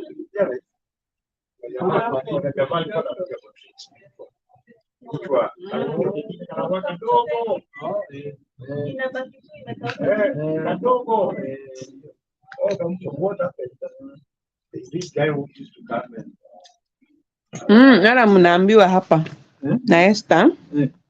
I could see my dad mix ash ya kuni, mix it with water for about 3 days and spray on sukuma and spinach and kunde, mboga etc. They would do very well. Ash ya kuni. Na kuni specific. Si hivi tu. So now this guy ule alikuwa anakuja kutolea. Unajua hizo kama hizo chama za najenga. So kama hapa nione moja pale nianza kujenga. So jamaa angekuja hizo mashine. Kwa sasa soki hiyo kimbako kusema tu nakuja hiyo mtungi. Kuingiza baba anatumika na teaspoon jama kitu. Naenda kwa shimo nyingine anaweka. Nachukua nazitoa. Hiyo kitu unaona inakola. We never knew what he was doing. Alikulia watu pesa. So only one of his brother sometimes akiniwekea pesa. Kaniambia nani alikuwa anatumia tobacco. Kile alikuwa na sock. Then anakuja akibwekea. You see that local knowledge, he became a gatekeeper. And the good thing the brother knew. But you see, there's that now also that as a PGS, you share that knowledge. Kwa nini ujiweke? Of course, he made money, but kwa nini sasa? Plus, you might not know where to source the tobacco yourself, but you can pay him to go and source it for you. Tobacco hata wakati when you told me, I went to the mangu nimeajiri na bei hapo. Hii kile kwenu mnatoa. Unajua siwezi kununua. Hawezi kunywa kwa karibu. Hii kile kwenu mnatoa ngapi? Kuniambia nenda hapo kwa market kuna ka shop. Specific. Kwanza ni kitu sana. Haya kuchotea chamia. Kingi pi kabisa. Hii chupa kile kifuko cha sukari kina mdungu hapo kimejaa. Now that is a lot. Ukienda kuweka unasikia kweli. Azipendi. Ukiweka hapo hata ukiweka hapa zile parts vile ile karibu na kuna hizo parts ukiweka pale utapata hizo. Kwa hiyo kile Hiyo bwana hayo inapotea kabisa. So wewe ukiweka hivyo after some time the only thing is kama ile kuna dawa ya mtu ile inaitwa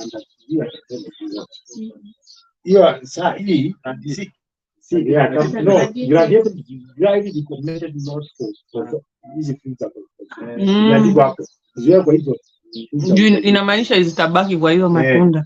So ina strictly wameweka pamoja. So what they do hii kiraiko because si kama hizi zinakaa sana.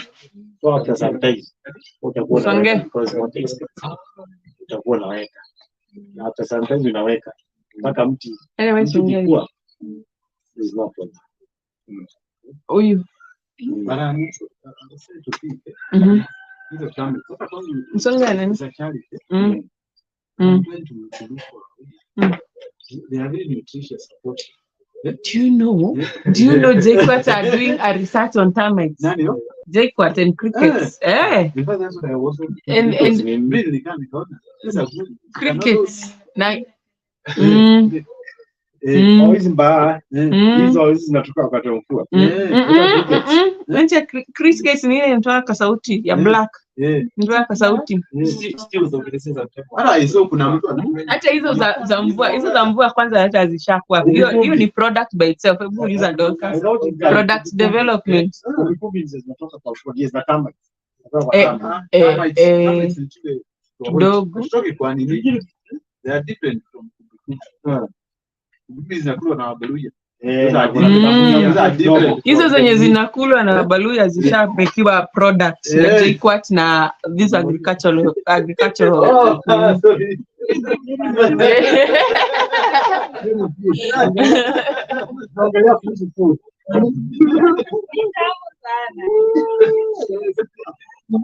zina harvestiwa kuna venye zinakaushwa unakaanga unaweka to spices tamu sana and do you know they are being used as what solution to malnutrition because they are high protein. They are quite high protein. Unaona Kibera wanauza gunia kama mamishwa ya hizo vitu unachotea umekausha ni nzuri sana ni kama omena. Acha apige kelele. Because you are encouraging.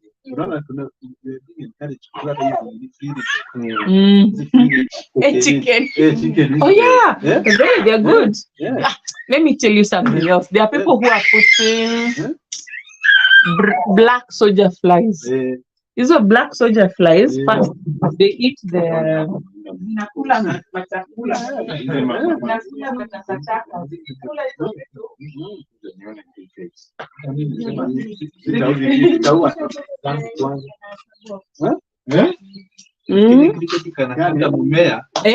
tunaona kana kulanga the base. Cricket kana kula the these are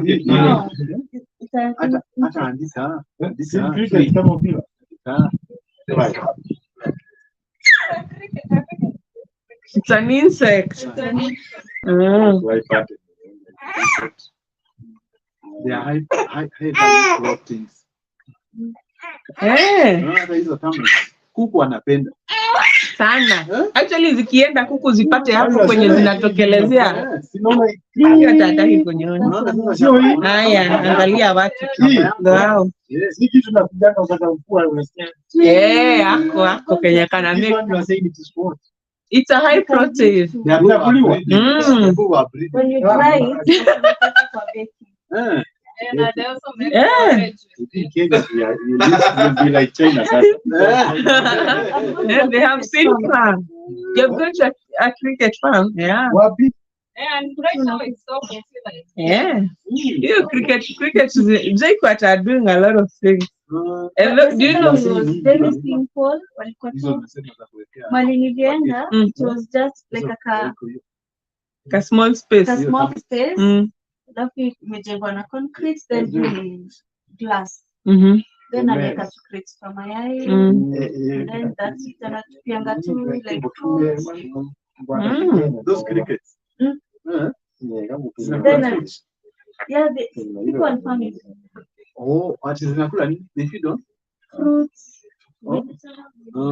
Hizo machaku hizo those matunda unaona like you see it should be you see if you can connect with someone who sells fruits unaenda unachukua hiyo takataka yake unaipea hizo crickets, black soldier flies, nini inaitwa nini, bedriggers, all these things give you compost, especially you are complaining compost for landscape.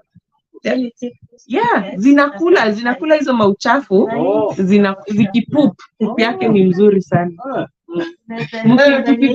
Ukienda like 4 weeks hivi, mnafaa mkuje mtembee kwangu sasa. Nione sasa the practicality of this. I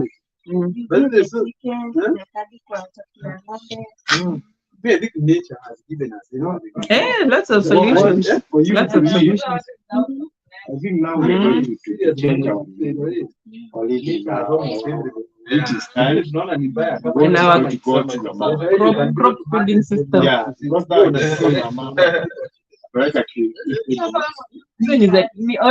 hii ni kiroma different kinds. yeah, but inamea kwa roho. Kuna kanamea kwa roho. Hii ni flower. But kuna kiroma yenyewe. Sinaona amekatakata. Lakini these the ones which comes which you find them in your company. Kidogo anatoka kwa block kanamea mahali hakuna maji. But hapo ni ukikatumia constitution yake ni tofauti sana. Jukaa nika kitu kanamea kwa rock. Kama kwa Kimani. Huko kwa mlima huko kwa Kingdom Seekers. Ziko mingi kwa hizo. How you get that species? I don't know kama itasurvive kwa hizi maji. Ufai kuweka kwa maji, weke tu kwa rocks na tu. Unaweka kwa rocks, atu nini tudogo tu. Could you get your modem? You watch a video. It's very good for poultry. Naona inaweza hapo. Sio inatumika. Ile wakati kuku zinaanza kulala hivi. Hizi fever za kuku. Okay, now let me tell you, you are saying you are practicing organic. Now when you have said foods, you have said vegetables. What about meat? Sasa unaona tukianza nilisema we are part of the animalia kingdom, yeah? There are other things that we need to take care of. The chicken, free range, you guys, we learn a lot. There's a guy who is doing chakula ya kuku. Anaziferment. Kuferment, kuweka useme kama ni ngano, unaweka maji kidogo, alafu unaweka kwa mahali penye hapata ingia hewa, mtungi yenye iko airtight. Hiyo kitu inafura. Ukifungua hapo hiyo kuku, uliweka maybe like 5 kilos, you'll get feed over 50 kilos. Yeah. How many na umenunua tu ngano sasa it's quite ngano yenyewe. Na isoka hapo na maji tunaita anaerobic. Anaerobic ni penye hakuna hewa. Unaisoka hapo for a few days, inaanza ku-expand. Unajua ni kama inaanza kukua. Yeah, so just the same way. And also that is what I used to see my mom. See? My mom usually sorghum. Mama nimudia. Sorghum. Hizo millet. Nilisikia hii inatengeneza pombe. Muratina. Yeah, no si muratina. Yeah, I don't know. Yeah. Yeah, hiyo you don't give it raw. Itaenda kugulia nini? Twatumbu. Kwa hiyo. So she used to tell me, weka maji. Umeweka. Hiyo ile umeweka inavura kwa hiyo calabash. Inavura, now you give it to it. Now it will not go and it will not expand in the body. It was very dangerous. Kuna itakula then it can expand. Itaua hiyo. So what you are saying is very true. You see, Now, local knowledge. You food 5 kg, you get around 20. You can feed more and more. More chicken, and they won't have those stomach problems. Also, there's now the next technology is actually sprouting. Now, this is aerobic. You put the same seeds in a place where there's air, they sprout. So they come like 5 centimeter sprouts. You harvest those sprouts, you eat them. Good for antioxidants. Very good food for people who want. You blend them or you fry them or you eat them wherever. Yes. Those things, they are anti-cancerous. Any seed, most seeds, hata mahindi, hata cereal yote unaziblend ama unazikaanga tu na kitunguu una harvest ako kuto to leaves tuseme kamekuwa hivi 5 centimeters una to harvest unatukaanga ama unatu blend ama unafanya something unatukula hizo. Kwanza kwa watu wenye wako na cancer inasaidia kupika. Unajua cancer ni cells zinakuwa ovyo. So hizo zinasaidia cells kurudi line, kurudi form. Ukipata mtu ako na stage 1 ama mtu ako na shida za kidneys nini, mwambie atumie sprouts. Hizo lemongrass nini, those sprouts are really good. Very good. Na hizo sasa ndio watu wameanza kufanya. Unaona hata uko kwenye hawana mashamba sasa. Unaona hii glass, hii pilot alituletea nayo hii ya glass. Unaweka seeds hata very few grams, unaweka maji kidogo, unafunikia hapo juu na serviette. See, it's germinating literally. You are offering that seed the conditions to germinate, just not soil. Then after those 3 to 5 days it has sprouted. Within 2 weeks there's a kaurefu hivi kidogo. Unakata hako na makasi unakula. Kama unapenda juices unaweka kwa juice.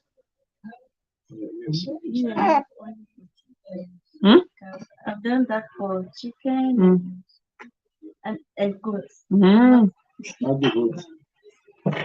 What's called millet or sorghum, soak. Na soak overnight, naosha tena na soak. Yani umesok the majani. Umesok the millet. Yes. Alafu ikianza kutoa kuota. Na soak leo na soak asubuhi. The next day asubuhi naosha na soak tena. Then from there, after nimeosha the second day, I just leave it na tuseme like a tray. Alafu na water. Ikitoa hiyo kari, naosha kwa nini?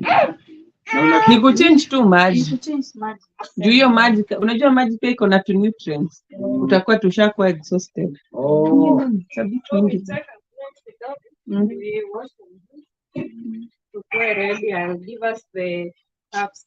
Don't have summer to put.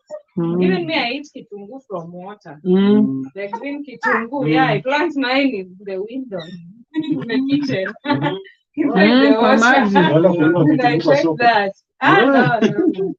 You to the bulb, I put it. So every time you keep refilling, I refill that water daily. Yeah. Your bulb inatoa.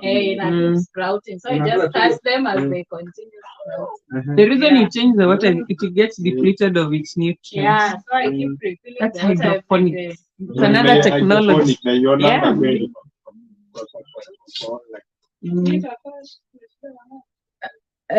Hiyo ni manure niliwaletea kidogo hivi. Compost ni mzito. Hiyo mandizi urushe kwa shamba. Rusha hapa tu. Ama na hapa direct. Organic. So, I see. What that family is what? Like what do you do? Okay, basically we people chicken. Normal. Hizi za Ukambani. Chicken. Hizi normal too. Free range. Hizo ndizo tunataka. Hizo zinakimbia. Unaziuza huko. Yeah, there are people who come for them. Nana, when you create the supply demand will come. I say like Ruben, because of time, let's do 4 months. I say Edward. Let's do this because of time. What I'm thinking of starting. Yeah, Afam, when you talk about umeniuliza kuhusu this thing about animals, put them a full farm. Kuna hiyo sasa the natural system, the animals, grazers. No, you know why I'm thinking it is difficult to get a meaning of animals. Because hizi mbuzi kuna minyoo. Walikosa kusikia minyoo naona change.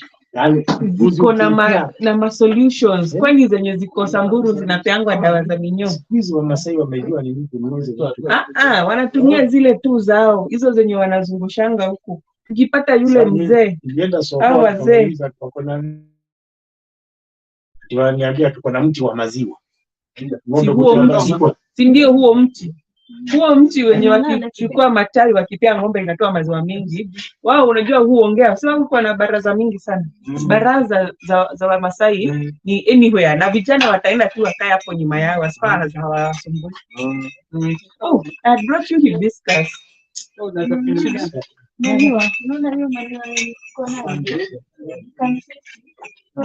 I brought you hibiscus. Oh, we should soak at least. Soak for what? Alternative. Oh, for what? Yeah, I'll have chai, but if anyone wants to sample the hibiscus, should have. How do we do it? Just soak it into warm water, hot water, and then you drink. Boil the water, and then it goes. But then you drink. Yeah.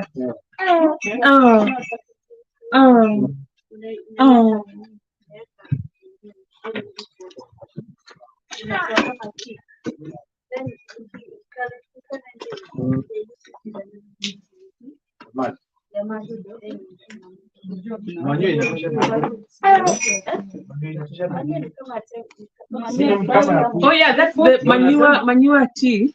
Yeah. Manure nini? Tea. Tunaita plant tea. Chai. Yeah. Unaisoka na manure mingi. Ukiwa na manure mingi. Sasa si unanunua tanks kama hizi. Hata unaona tank kama hii, alafu pale chini weke maybe mesh. Isi block the output. Aya, ukinunua tank weke mesh ama tu hiyo tap iwekwe venye haita blockiwa. Then unaweka maziwa yako hapo, hata ile fresh ya ng'ombe. Alafu unafunika ikaa kuferment na jipika kidogo. Alafu unafungulia tu maji na dilute. Yeah, that's what I'm saying. Farm visits are very important for learning. We share this knowledge among ourselves.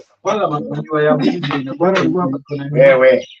Yenye tu ya alikuwa anasema mwambie wewe kama intro. Leo wanaweka hivi. Ongeza. Karibu wanatangia. Ule mtu anitengeneza ikombe.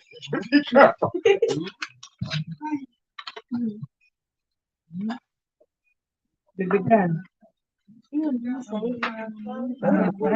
I think we should think of, you know, how whenever I go to Tumia asali.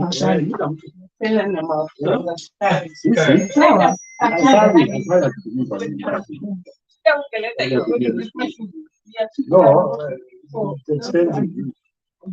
Wale watu wako na familia kubwa.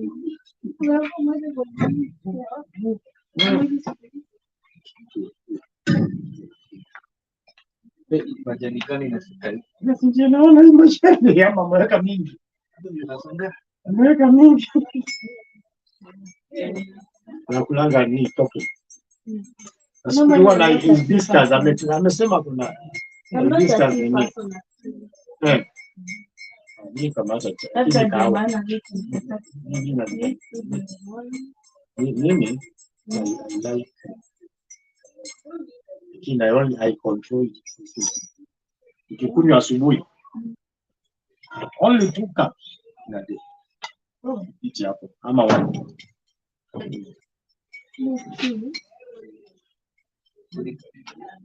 Kwa nini hiyo hapo nimeitumia hiyo ya nini because but I want to change to that.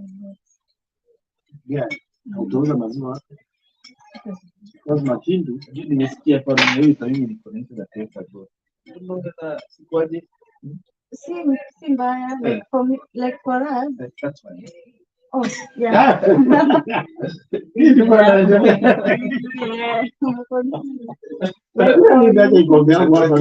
Hapa. Ukishangaa sana ila sukari. Yeah, good. Okay, sometimes we wangalia pia na market. Kama saa hii nilibuy hii January wacha kiza ya school fees. It's cheaper. So na ukinunua kile kidogo. They take time. So kama ninataka za kuuza, I buy hiyo ya January. You see, that's why we do hiyo ya sprouting. Kama kuko na draft na unanunua, lazima usitafutie. Then hii time kama hii ya Easter then you sell. Unauza huko wapi? Hapa kuna hibiscus. Why I'm saying that? What you are doing is what I'm doing in Bush. Like now last Tuesday, but I went to naendaga Makindu ama Kazungeni. I look for those which are now. Yeah. Whenever I look for a booth, I ask myself, am I going to within 3 months? Can I take it back? That is my question. So what I normally do in mind, about zangu sijaanza sana kuingia kwa nyumba kama hii. Vitaka zinaone haraka inasemekana. Do that zero crazy. That movement ni kama kufanya exercise. Ukienda kuzifungia kwa paddock, zikitembea they are also, you know that they are not retaining the fat. But ukizifungia hapo kuzifika, unaweza pale kaunga kadogo. In 3 months you're back in the market. You know, if I bought that bull at 30K, I will take it in the next 3 months with 60 plus. That's what you do. And that is a very no bulls are that you need land in a consume. That is why I'm saying Organic farming. Goats are better. Yeah, good. Because consumption yake iko kidogo.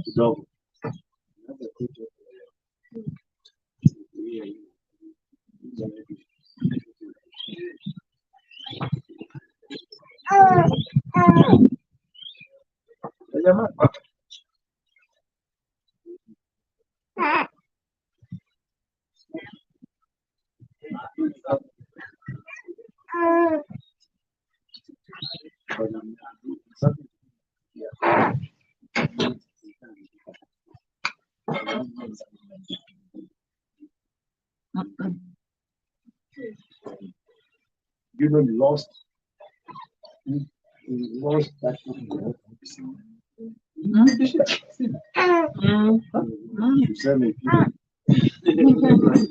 All of the snacks. Is there to feel? You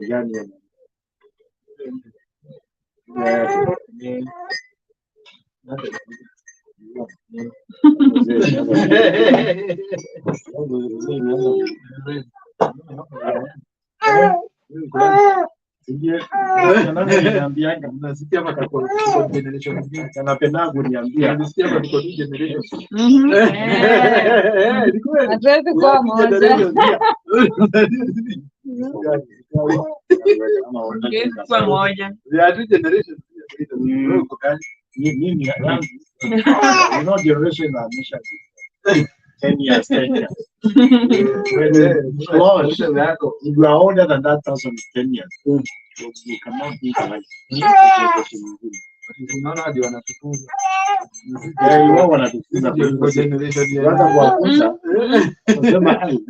Pia nyinyi mnatufunza juu mko na hiyo indigenous knowledge, local knowledge. It becomes very effective. The other day I was telling my son how he plugged me. Tunaweza ako grade 3. Ati kwa mchanga.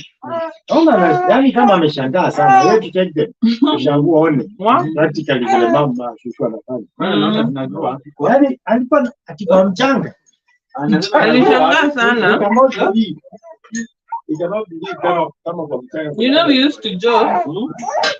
This is so wrong. Maybe I shouldn't say it on camera. But how kids in the northern part say that cabbage grow on trees. So they have never seen cabbage. And they only come on lorries once in a while. Until you take them through the growing process, utapata watu wakiwa shocked sana kwenda kwa mashamba. That's why farm visits are good. And even if we can do these things, especially when watoi wako holiday, naenda tuna visit with our families. Because with these new ones also need to know how to farm.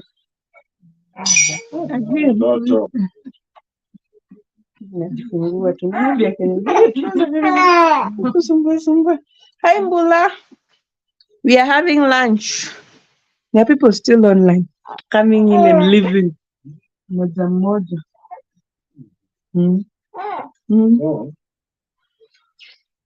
This indigenous, you know, conventional farming, ilikuja, it was broadcasted from the top, you know. Ikakata all kind of local knowledge. Anything that is not maize and beans is weed. Yeah, the mushege, even the mafakis and everything. Toa. Tunapanda mahindi, maharagwe, kahawa, you know, majani. Kuna wazee unajua venye wanakatanga stress, watafanya hiyo yote. Watoto wao ndio wanaenda kwa farm, alafu pesa hakuna. You know, that's why we are advocating for lipa mkulima. Pay the farmer. You see, like hizi nasema hizi ni the local whatever. The local Kuna mkuli. Ulikuwa unauliza, kuna mtu ameuliza hii majani imetoka wapi? Hii majani gani? Kama umeweka mingi. Mingi. Hii majani. Ulikuwa anasema hii majani inaweza kuwa too much. Okay, majani ya chai. Hii majani chai imeshika sana. Ni brand tofauti. Mimi hata nimefikiria zimeisha. Yangu sasa sasa. Nimeshangaa. Unataka?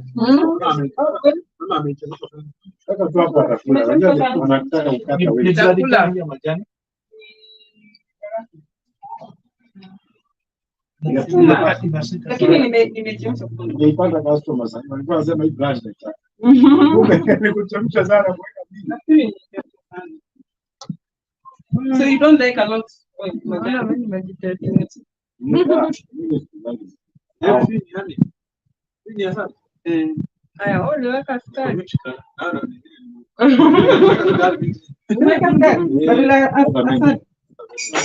hii ni hata itataveta. Hii ni supermarket. Hapana. Ni mzee wa nyumba. Anafunga dakika. Because of the depending on the depend na vitu mingi ufactor the flowers, water, they take the bees na hiyo season na pia the harvesting time. Sometimes when it is harvested it was harvested earlier, it will be lighter in color. Also, the one that overstays is dark.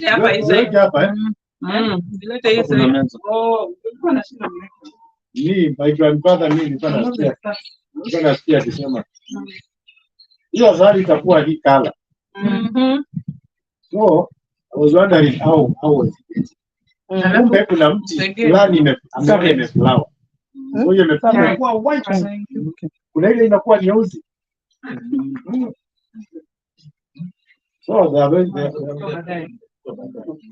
Mekara ya nini ya huko Baringo. Yao ni kama nyeusi. Kama hii. Hiyo ndio kama nini? Hii kuna season itakuwa dark kabisa na nikave sio time. Kuna after taste. Hii ni wapi? Samburu. Hii ni brand yetu. Wewe ni Masai? Nimelelewa Samburu. Nimefanya kazi Samburu. So unasema nyinyi mnafuga mishi huko na mnanunulia wakulima huko. Taita. Yeye ndo anafuga. Huko Taita. Or so because I can see you are branded. Yes. You also sell it. Yeah. Kwa sofa nini yenu? Not the hii sida. Okay, brand hili Jafika super na iko na barcode. Kuna kitu tutafuta na serikali. Ati kwa sababu gani? Ni brand this. She will have the high certification Na very soon. KEBS wamesajili. Anataka sasa kuita KEBS. Najua hata ufai kuweka hiyo barcode without KEBS. Without KEBS. kama nani engineer Maina huyo mzee. Inahitaji nini ukwe na nini ndio wewe uko na Branding utatengeneza, but KEBS you need to certify. So in case wanakuja in the market, they give you a number. It's called an SM number. Easy. So hiyo ndo wakiangalia. Hii kwa hapo ya SM number, but then that is usually a unique number. Watu hawajuangi. Inaweza kuambia tulitumie yako. Alafu pia anakupea barcode ni yako. But you are not supposed to put before. You are not supposed to the barcode. Branding you can brand. Without KEBS. Yeah, you should have KEBS first. Before you put the barcode. You buy, but after you have the certification. So now where did you get it? Hey, you do it yourself. You buy. You can buy.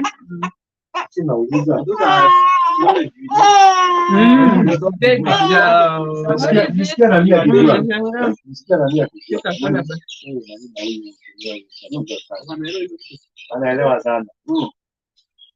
Tunaona ngaje ndani. Yeah, or you can take the sample. But they usually come to us. Yeah, but you can take it to them. What are the legal implications? What are the legal and the legal and the tax complications? There is something that we need to be compliant. Compliance is very important. Forget the pay, like you go, you register 3 products. Like if you are dealing with honey and any other formulation using honey, so you pay for 2 years certification. That is 11,600. Well, for her, she has products. So she knows You the have to process. pay. You're selling honey also. No, I was making a jam using honey. So it's expensive, eh? What's For expensive? 2 years. 11,600 for 2 years. One product. No, 3 products. You register for 3 products, but using the same formulation. Like me, I have a jam, yogurt, and juice. Yeah, you should have a, kama you are using honey. Honey should be constant in all the 3 products. Yeah. See, now you are given. Sasa you can still register that one, but pesa yako ndo inaenda hasara. Hey, you still pay 11,600. 11,600 for 3 products. Yeah, for 2 years. Alafu wanapatia barcode. You get the SM number. Barcode you buy, but the unique number is the SM number. Angalie mfululizo mtani. Wewe yako ni asali. Kama mwingine hapo you can register it. So you just combine. Na mnasonga. Na divide hiyo 11,600. Yeah. You share. What you think about it? No, hii kitu tunakuanga mzuri. You remember wakati hii peanut. Hii peanut ilikuwa na kuna kadi aflatoxin. Yeah, that is now. Sema nimenunua peanut yako. Nimeenda nakula. Imeniletea shida hiyo ni hiyo aflatoxin. Now, naenda na kushtaki. You know now, kesi yako itakuwa na uzito mingi because kwanza unauza hiyo kitu yako si registered. Na iko certified. Unajua kama KEBS wame certify, wanaweza kutetea. Juu wao ndo walipitia hiyo product before iende kwa market. But yako sasa utafungwa hadi hata kutaka kukusikia juu uliwahepa. Now that is the best thing.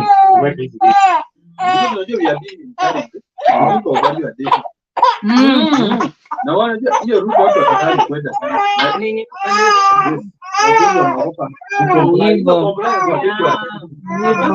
Kuregister business kwanza. People don't. Inaogopa hiyo tax. But unakuta sasa hapo ndio maybe wale watakubali ku comply ndio kuna opportunity. Hiyo tu. You cannot step kwa super pia kama hauna hizo vitu. You export outside. Now we want to test that hibiscus. Hibiscus is not coffee. That is yeah.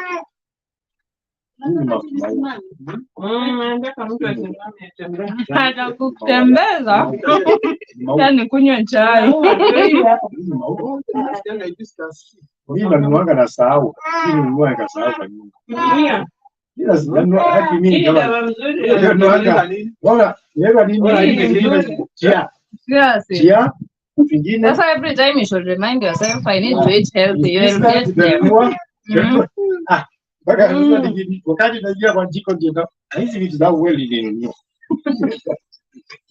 Ana chia lienda kuangalia. Nini wala. Hiyo mwaka hapo nje kwako zime. Zamea Hiyo forest na inakaa je mtu. Si mtu.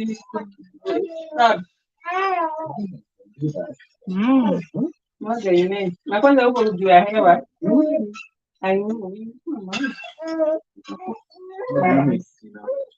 Hivi tunaziweka kwa maji moto. Si ndizo hivyo kwa sufuria. Umeziweka tu kwa maji moto. Inatoa rangi. Mama unaweza kufanya hivyo.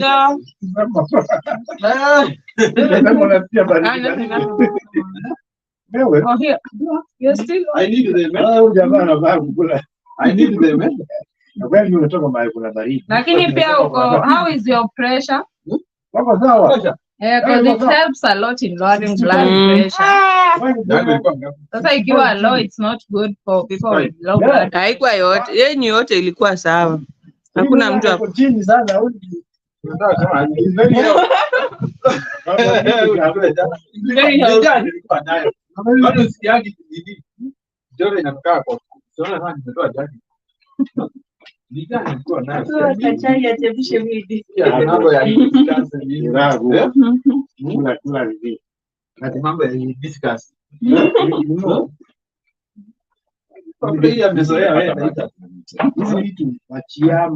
Sasa hivyo ndio huwa mnanunua wapi? Hiyo ndio mnatuharibia biashara. Unaona hizo mali na miguu. Ndio imeenda hapa bali napenda kufanya shughuli mwezi hapa. Kwa hiyo kutoka WhatsApp asubuhi. Kwa night last day na pitia. Ni maji. No, what chai ni nini Kuna vitu vingine nasikia. Mwaga ni yeye mwenyewe ametoa by mwaga hiyo. Hii si ungechemsha hii. Hii discuss pia mama hapa. You're not supposed to overheat it. Itakaa nyingo moto. Ilikuwa moto. Sio tunaona si moto. Naona ilikuwa inafanya. Hapa kuna baridi, huku kuna joto. Sasa inakaa hiyo side na kalianza kadogo hata kafikiria katanyesha. Hii side kuna kaupe. So hii distance. Iko mbali kitu kuna mama kuna nini? Mama kuna glass. Kichwa kama ile majani. Sasa mimi nanuanga hapo. Glass ni how much? Glass kuna sasa kuna 50 ikienda hivyo. Kuje class yote na bado anakunywa processed sugar. Lakini nimesema kuhusu nini? Ndio nitafuta ni change of attitudes. I'm struggling with that.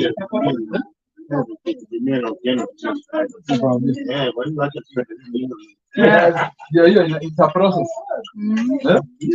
Ukipata opportunity unajaribu. Unajaribu Unapata nao So unajua kutengeneza hivi. Hata inaonyesha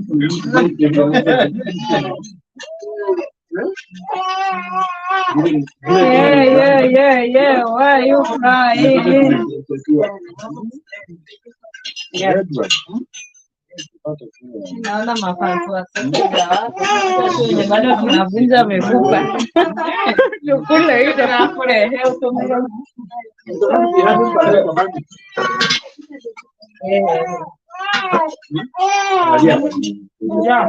Kuna kitu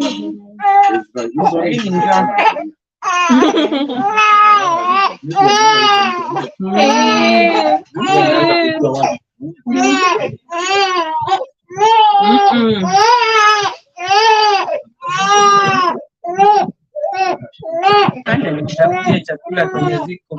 Chakula iko.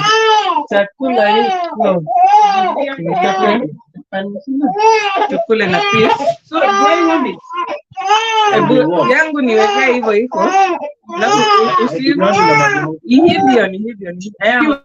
Changanya na maji moto. Iko warm. Yangu iko sawa. Unasema unaweza ongeza maji moto. Ongeza maji moto. Kwa hiyo tu ya dispenser ndio nilitumia. Ongeze ama tuwekee kwanza. Yangu na niwekea kwanza. hii generation mtakula napata hata unaona mtu kazini tu hapa kuna chupa iko vina ndimu. Do you know I have my mentor who is a professor? She's 70. She's the first person who showed me hibiscus. She has been eating all her years. She's what? She's 70. Yeah. So see hii generation. Ni venye sija ini yangu. Homa ni yangu. Ni ya Lucas. Oh, it's raining. Ni yangu bado. Oh, finally. It has rained huku today. Nimekuja na baraka. Naweza ongeza petals. Anasema si red enough. Yeah, it's not red. Yangu iko sawa. Where are the petals? Hapo.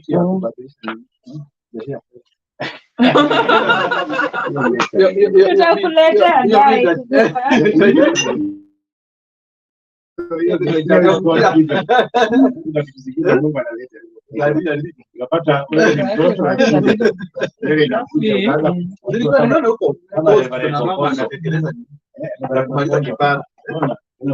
Alafu ongeze asali pia. Mimi sitaki hii maneno mnaniambia mimi kwa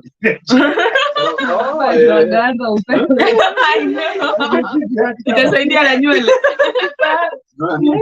Kipara hiyo ni ya ati unataka ya kipara. Kipara na nywele ya wewe. At least moja itoke. Ile white pia kwa au is your family watu ni genetic. Unajua ni genetic ile. But kuna nini mimi zinatoa? Usitoe. Chemicals. Nilijaribu chemicals twice. Kwa nywele. Ndio tafute ina. Kusumbua hivyo vyote. Hapo. Usiweke chemical, weka ile hapo ina. Black ina. Kwanza au ile naona watu. Makucha. That one is better. Lakini mimi nataka ya kupakanga once na mama pia.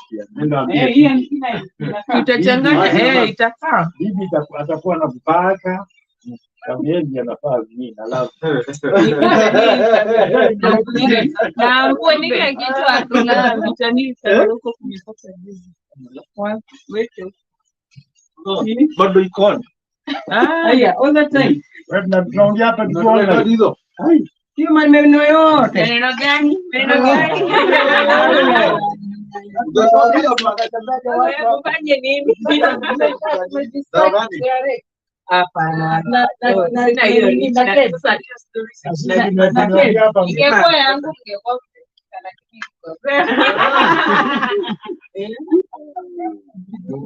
Nipige picha baadaye.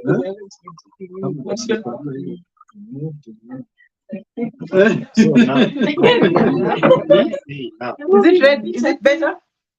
Oh, yeah. It's okay. Just the same like here. Ama ningeongeza nyingi. Hiyo iko sawa. Sasa mwenye iko tu sawa. Kuna kitu kingine wanasema pia ya pressure. Ndio hii. Hii inaitwa nini? Kitungu kingine kama saumu kingine. Kenyan. Kama ukikunywa 1 hizo kg tunakuambia is ina 1000. Tunashopingi wapi? Huyu tag me on your next trip. Mpaka mimi nimejulikana huko kununua. Nimejua na wao na hii nauza. Anaanza kunieleza hii. Tena wameniuzia hizo vitu bwana. Hizo vitu nimeweka video skills. Ilikuwa zinaitwa okra. Okra unajua Okra ni sawa. Oh, nasema hiyo okra wananipea. Here it comes. Okra wananiambia nini? You want more? Hiyo vikunywa hivi kwanza kwa baridi. Iko sawa lakini ni ile mleta. Iko na the sliminess. Pia vile anafanya tudile. Usikia sliminess inakuwa sio kitu ya mrenda. Your best food.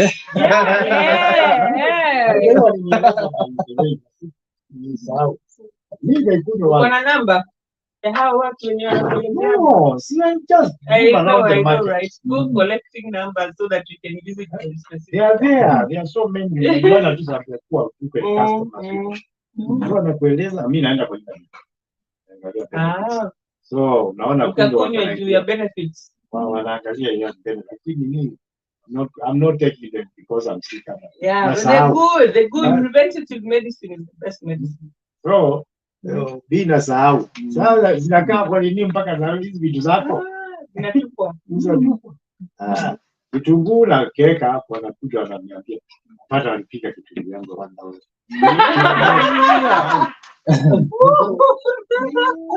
Uchungu ndani ya roho. Ya dhao bana. So mnasema hebu apige hawa.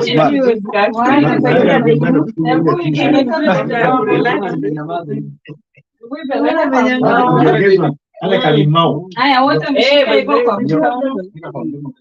Ikiongezwa kale kalimau. Kakule na kauchachu kidogo. Apiga hata Ruben. Hebu fikiria hiyo glass vizuri, hiyo picha ndio na promote nayo. Tunamtuka kwa hii group. Tunamtuka kwa group. Mtamu. Ndio tunafanya kwa group na mwenye.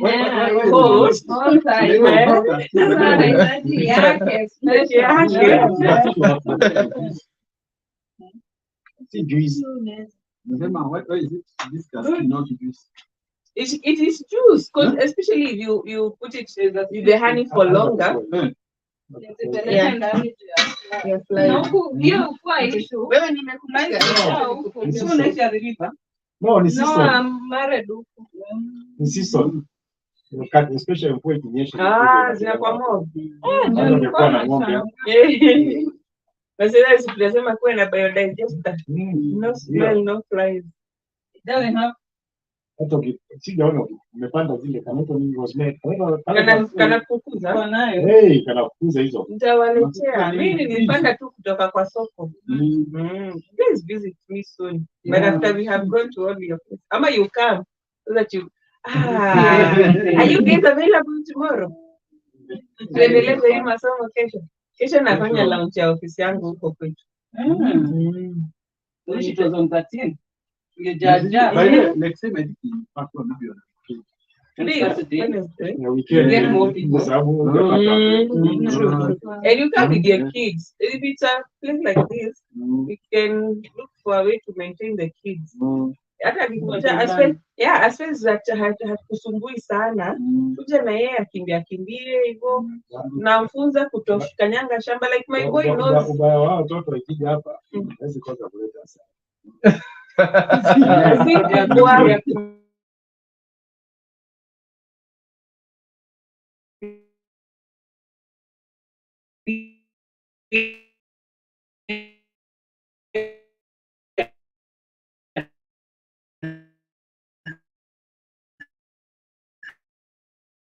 But you see, Tito, you teach them, because like my son is It's barely 5. He knows where the farm is. And even waters. Utakuja kwa mimi, "Mommy, you haven't watered today."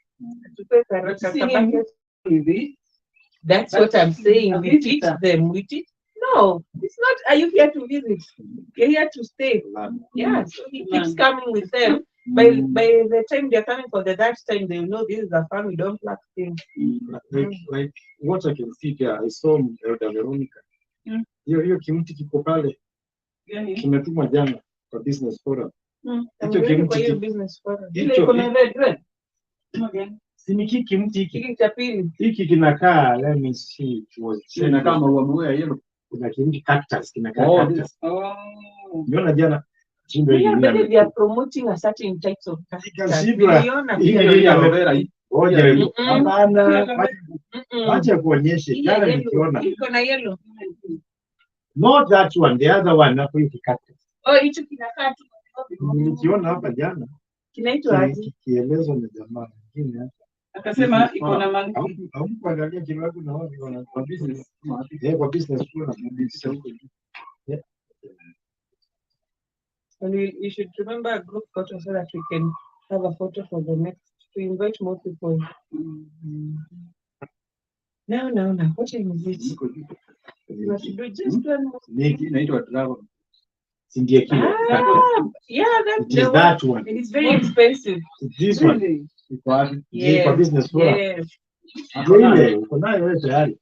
Ama unaweka maua bila kujua. Ile pale ulioni pale. Usipite hivi uangalie ile. Unaona hata hiyo iko na kayelo kwa mwisho. Hiyo next. Ulioni kiraku? It's that one bana. The one even hiyo drive. Hiyo hapa. Hata haijatokea.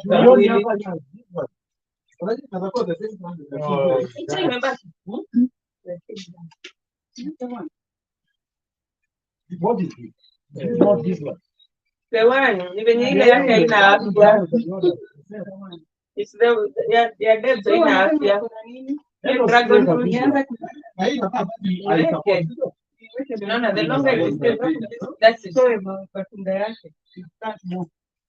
Soma vile unafaa. Status. Naona ikisha inakuwa jiko kwa business. Yeah, nimepata data.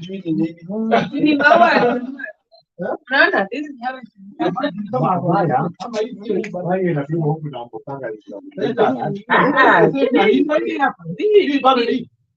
Kama hii ni yani si ni same. Wewe ile hiyo Unapenda roots tena. But this one has a because it has been nurtured. That one now.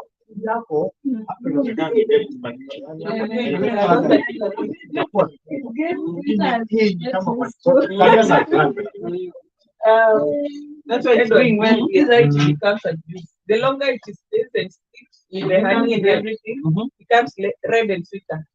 Okay. Kwanza uende wewe tozi mouth go. Kwa kiloko ni.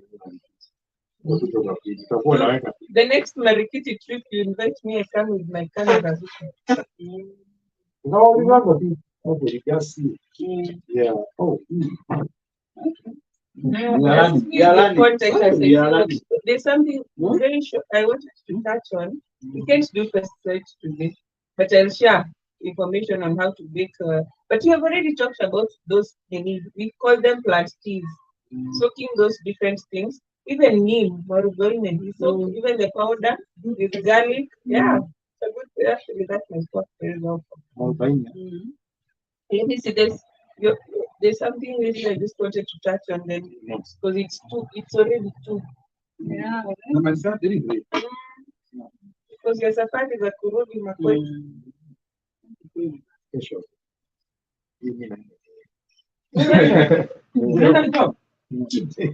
Something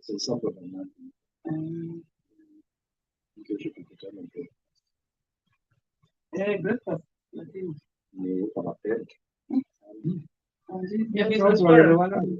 Business na meeting ni saa moja.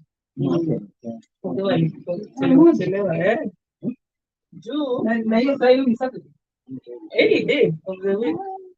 You get target city business people by 9:10 na job yako. Ebe nisaidie simu tuangalie the last topic tumalize. Nifungulie jamani. Hiyo na hiyo kitu mjaribu kuipitia. By the way si kubwa, because it has lots of photos. Kuna topic nimeruka hapo mzima ya kusurvey land yako. Na download tu na WhatsApp kwa nini? Kwa nako la kupiga. Right. I wanted to talk about these organic practices.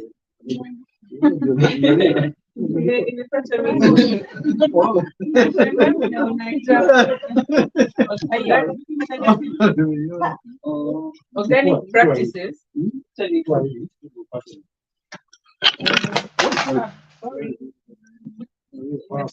I'm sure you may charge 20%. I wanted to talk about the practices. You remember knowledge, attitude, and practices. I hope I have influenced your knowledge.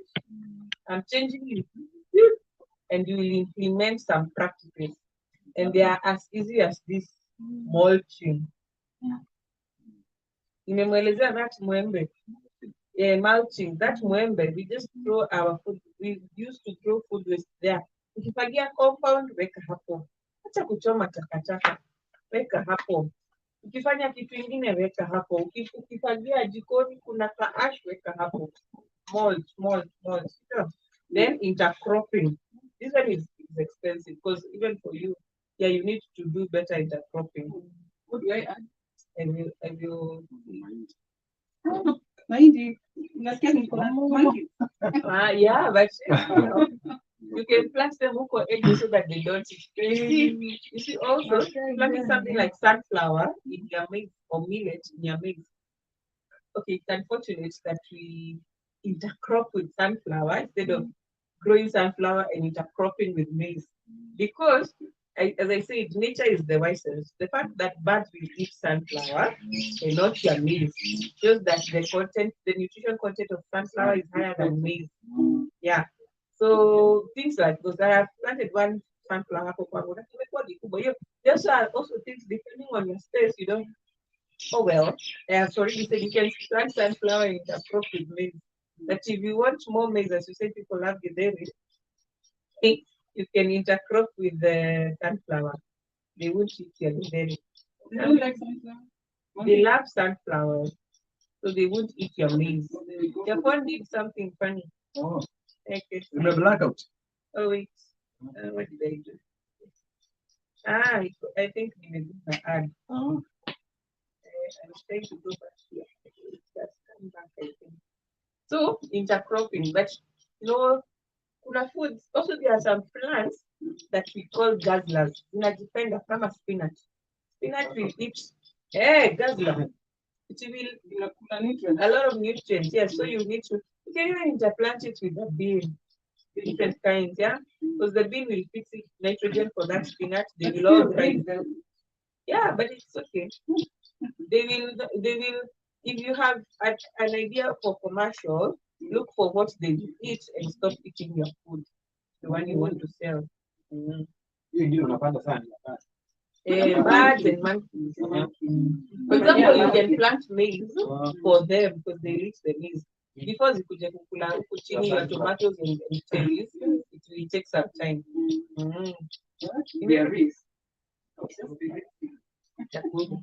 The other do maybe garlic or something, they don't like. But yeah, but they'll keep coming. So why don't you do something for them? Because we talked about ecological system balance. It normally climbs. No,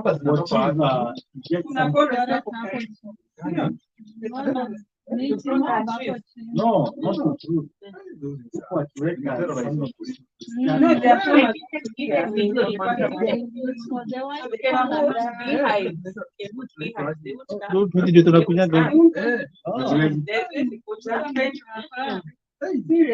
they would come with where somewhere they are bees.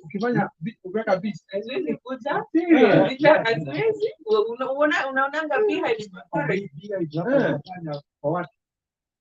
Sasa hapo ndo. No, nasema hivi Apiary, zitaingia kama it doesn't have to be apiary. you can do it by the Yeah, hapo tu kadogo. then kweli. Apiary hizi zinawekwa tu kwa place kama hapa. Haina tukiona Kama vile tuona. It's a mammal. It's like us. And B is a smaller, but the king. Let's keep thinking about this kingdom insects. Think of this is an insect, just like how we think about. Is this life story I saw with my kid about? It's a video about the clock. So it starts to do with what a mouse, and let's do the mouse did what, and okay, the elephant is scared of the mouse. The mouse is scared of the cat. Cat is scared of the dog. And then it goes back. It goes back. So that cycle, because is it the mouse or the bee? They start that thing that can go inside the elephant track that is very scary to the elephant. So you are always scared of something, but if you turn it around, that means you can protect yourself. So if the cat made friends with the dog, like if the elephant made friends with the dog made friends with the cat will chase away the mouse, and the elephant would be scared. That was a nursery dream. Now, composting. Composting is good. The easiest is what you're doing there. So there will be an assignment, by the way. You'll download a certain app. You start with the soil test in your farm, sample A, sample B, shaded area, and the one that is in the open. The second one probably now, maybe after the second will be composting. And then these assignments are done like this. You do it on camera. Camera going out like this. You record. Whether you want to do silence, but you need the video. Yeah. Then we combine them. Then we do this one assignment by 1, 2. Yeah, how many? Oh, so far. Yes. Then green composting. This was now we learned organic pest management. As much as possible, let's start collecting seeds as early as now. Seeds of different kinds, indigenous seeds, sunflower seeds, whatever seed you find, collect and plant.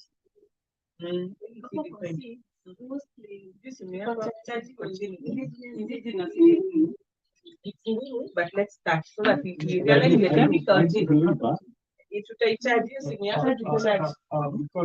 Because I think what they did in that, like now many live on mine. I think 2 years back, pia mimi simlenza akaniambia hiyo mahindi babangu alikuwa anapanda ndio na hizi tulianza hiyo ni ya 19.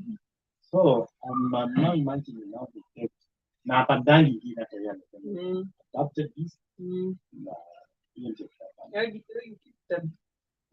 now unfortunately I never really was you know. Yeah, no, I was not. My mind is not even. You ate seed. My mind is not. You ate seed. My mind is not. No. What I'm saying, my mind is when in the farm is what your target is not. Maybe it's going to keep the mangoes clean. So me what I planned. It does not matter. I now came. My goal now. I came to my senses when the GMO came. Now when I thought of this, go back to your bed. I'm just going and to beg for those seeds. Beg. Yeah, they also teach me like my mom. Yeah, they have them. She doesn't plant these. Yeah, she has never planted. Now we do well. Naweka seed. Mama unaweza kupata anaweka seed ya anakuambia hii iko na miaka 5. Yeah, they're supposed to stay. Yeah, mpaka wewe akiweka tu kililizi amejua kwa. You preserve them with ash for the insects not to eat them. So how you do them? You just do a glass jar. Yeah, even the small if ones. you smoke them.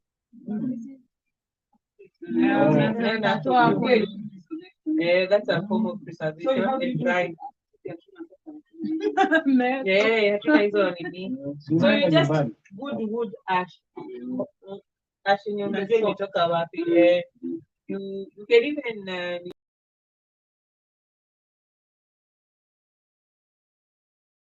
you get the fine one, and then you mix your seed with that ash, then you put in an airtight container. So people do them in bottles, but you can also do them in glass jars. Like 100. Doesn't matter what How much quantity. It Or depends it doesn't matter. Yeah, it depends with what how much quantity of seed you put in. Because we are lobbying the government to allow us to start sharing seeds. It's not legal. Yeah, it's not What legal. specifically like which ones? You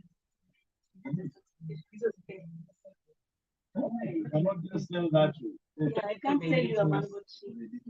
What's You're not the- supposed how to do tell you you a get mango it? tree. People to kuongea na watu. Yes, I'm supposed to Vile- have a Sasa tumejua huyu nataka eating as maize. Yes, I'm wondering because this is mango. Oh, everything. That's right. these are One of them. I'm hashing my thoughts. Supposed Everybody will produce because of whoever funds our government and the minister. You produce but They block seed sharing. now So we will lobby. We will check We will on lobby. what is happening. You see, like right now, almost farmers have bought the hybrid ones. Yeah. That's what I'm saying. Unless you get a farmer, Yeah. amekuwa akirotate. Exactly. So because it's hard, let's start now, so that in a few weeks we'll have at least several And samples. now the problem is that now my neighbor here, maize is very funny. My neighbor akipanda mimi nipande hapa. Yeah. Naanza But yeah, that's a challenge, but let's not just look at the challenges. Let's try to implement the solutions because it's hard. It's hard, and the problem why we are lobbying the government is because soon we start getting sold. Not doing GMOs, but seeds are good. You're not doing GMOs, but your crops are GMO because your neighbor is doing GMOs. But the ones they are doing right now, they are not. Yeah, not yet. But you see, we need this movement has to grow, but they are also pushing their efforts. Prevention of farming. Kwani hatuwezi kukata? Hatuwezi kukata GMO. Yeah, they are different. That is what is happening. Policy. In India, no farming in India now. You see, farmers striking. Because what happens to this person? There's somebody producing this seed. So when he produces this seed fertilizer, This kind. then to maintain here in a spray. So our indigenous maize will never spray that. Yeah. Nakwambia ni ukweli. When I planted that maize ya huyu jamaa, na nikanunua hii inaitwa nini hizi Dumas and water.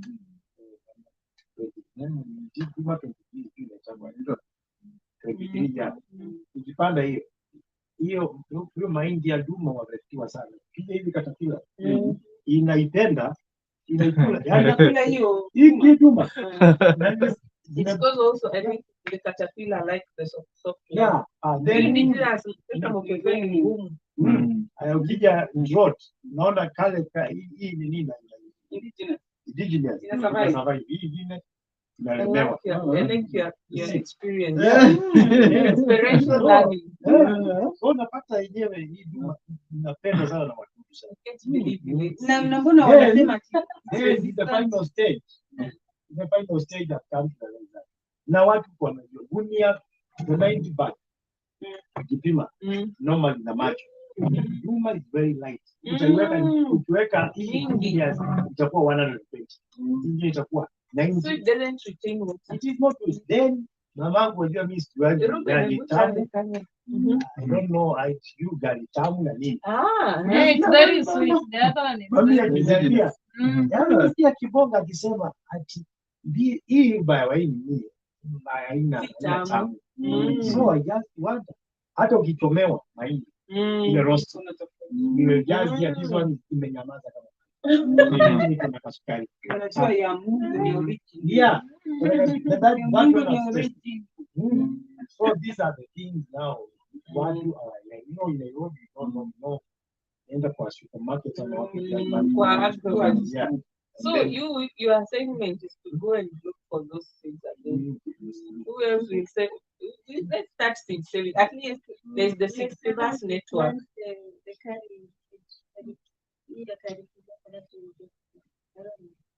But that's hybrid. Not the indigenous ones. Even the multicolored ones. You remember the multicolored ones? Yeah. But we might not have the original multicolored one. Please bring us a few we plant. Tutaenda kutafuta.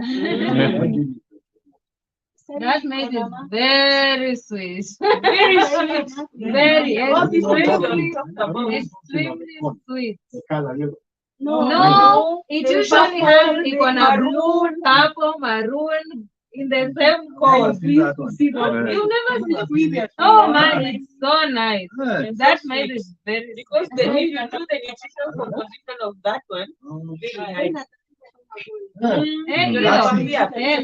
For her, she doesn't plan to go there or anything. Hiyo ndo yeye uvune. You can really do whatever. You say you are Jaribu kuiproduce. Yeah. Then you only need one main. Yeah, we just need one. Just kind of we all planted. This is seed is not for eating.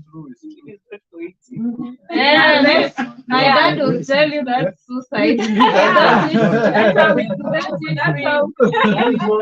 Because I know where I get it. No, you should never assume. You don't need seed. You see, you need to be. At least you plan. No, interest was not made. Never. Thank God that's goodness that you're here Make now. my You know. mangoes green.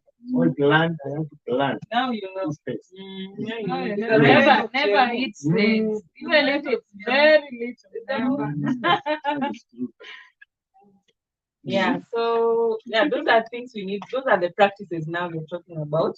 There's the composting, grid manure, seed Niongeze maji. saving. Niongeze kaiko ziko kidogo. Hiyo ndio imechacha, alafu sasa utaongeza maji. Where we need You see the very purple corn. Ini purple, but the other one is multicolored. Why? Good to after the. This is sustainable. Inaongeza maziwa. Nah, I'm just enjoying it. They put lemon apple. And then you chill it. In the afternoon after work. Hiyo unaweza sikia na And then it's kunini not kwa supposed ugali. to relax. Yeah, wanakula hiyo ugali. So sweet. The ugali is Ugali so itakuwa karangani. Ugali itakuwa karangani. Unajua ndani ni white. Oh, then Ni kama tunaona kama ni nini ya juu inakuwa ni purple. Hizo seeds tuzitafute. Sasa Eh, hii unaona hii. Sasa hivyo ndio. nimeiona tu kwa picha by the way. Hivyo ndio I always see it kwa photos. Sijaiona Lakini kwani napataka kamoja tu kwa Na sababu. mtu mwingine anataka hibiscus. Niongeze maji. Nimepotea labda Niongeze? nikale kaliingia kalipitia kwa hizo baadhi shule yangu zote kufanana hivyo. Wewe nikienda naambia nataka hizo maji. Let me ask you. Imagine ni crossbreed hii. Yaani ni vile Hakuna. pollen imetransfer from here. Huku. Ni But vile tu imetransfer kila wa- Ila shusha wako But- wanajua. But no, let me tell you, it's like having a single and a breed, a indigenous breed, na hii ingine zimekuja zinaenda sana. So that Hata kulikuwa na mahindi ya blue na yellow na purple. Ama ni beans zilibit na My father used to sell this corn. Hizi corn is mzee siku moja akapanda, akamwambia hata tupande katika shamba. Ile the next shamba ile the next shamba ile ilikuwa just hapo next.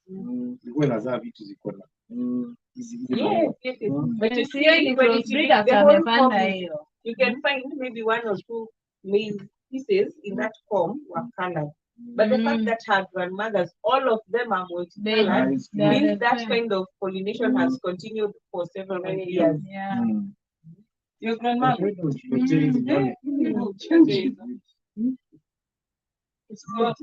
nani kwa market. Assignment Where's one the is butter the soil test. sokoni? That's why you say Individual and crossbreed. assignment You can two. never find it. No, Collect if I forget, you have explained about the way.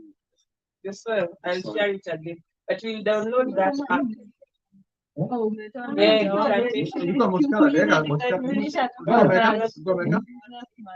are not about to cause some.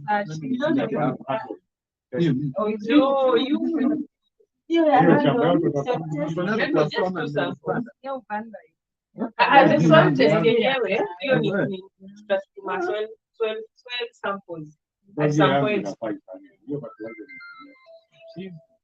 tutafanya, but then unajua kuna kitu inaitwa kwa group inaitwa I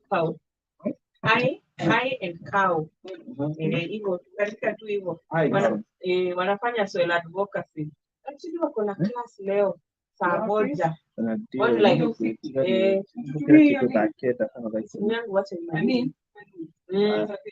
So that we join because today she's starting a series also. So she's called Suka Kikumbu. Yeah. Even me when I was studying, so it was all free. Everything was free. So yeah. Naona kama nimemaliza. And we continue with questions and implementation. So those are two assignments. One, soil test. Two, about the seed collection. And then I bring cherry and water. And then I bring cherries and sunflower seeds. I have lots of sunflowers. Is it I cow? The letter I. No, dash cow. I dash cow. Well, it's okay. But it has no dash. Oh, one. She does this trainings. Actually, all these people are mentioning those farming in that scale in the Western and whatever. I met them in that class. That is called Paul. He's now a consultant, consulting for big farms because he did it in his acreage. Because actually he had already planted maize. So through the practicals, anafanya composting, anafanya hizo plant trees, anafanya nini, anazifanyia kwa shamba lake. This is hands on.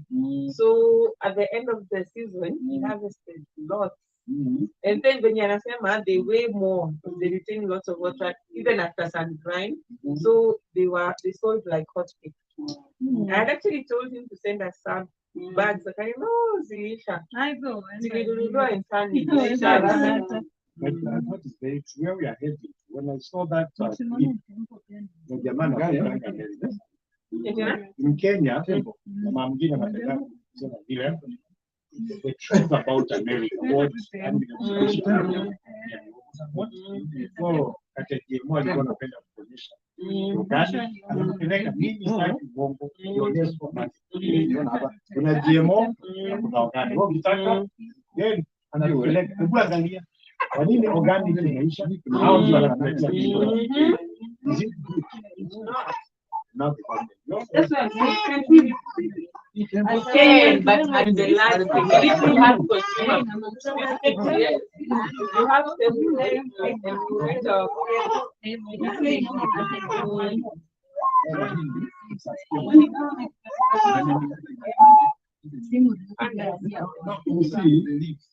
you see, let it right out there.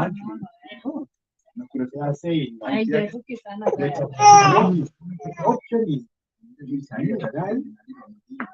I'm now we give you an option. We manage our food production. We to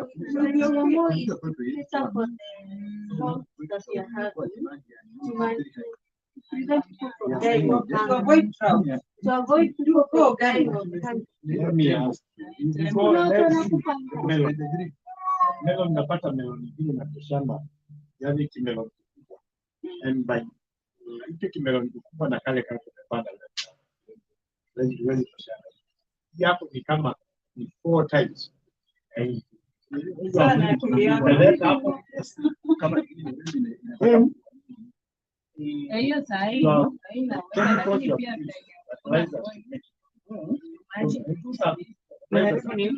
the ones causing yeah. So why can't we avoid using this on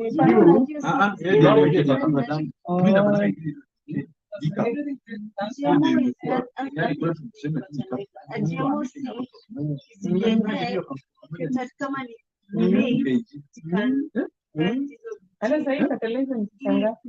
Yangu mimi nauza 70 bob. So you find there's a 65 another time ina sell kama So sasa mtu sasa ndio wanapanda sasa ndio wanapanda hana hata hiyo. Unajua pia tunakilanga kila kitu. Huyu mkulima mdogo sasa ni bai ile 65 discount ya 70. Kama sasa tunanunua karibu kilo 3. Ndio unajua itawaka tunaongeza hata bio mchanga. And then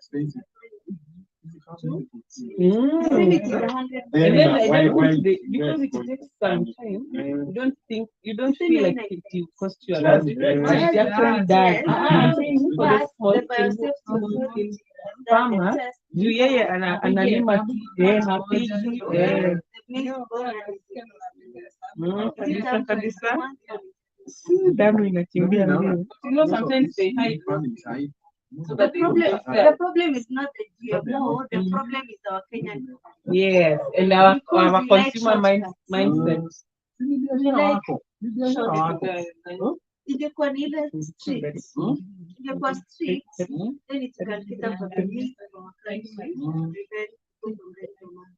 Lakini tunajisikia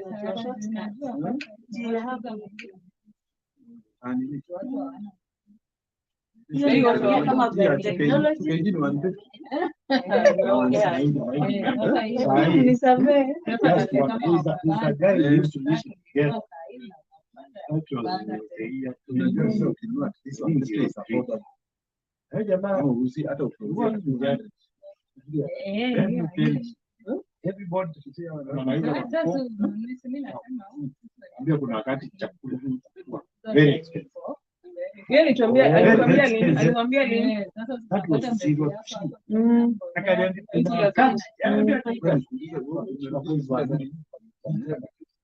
Kuna wakati chakula itakuwa very expensive. And if you want to don't give us. Sahi, I'm imagining buying kilo moja mahindi 80 mahindi. Na ile tulikuwa tunanunua kikienda sana hivi 15. Sahi 90. Mahindi inaenda almost 8,000. Yes. I'm imagining when my father used to harvest 100.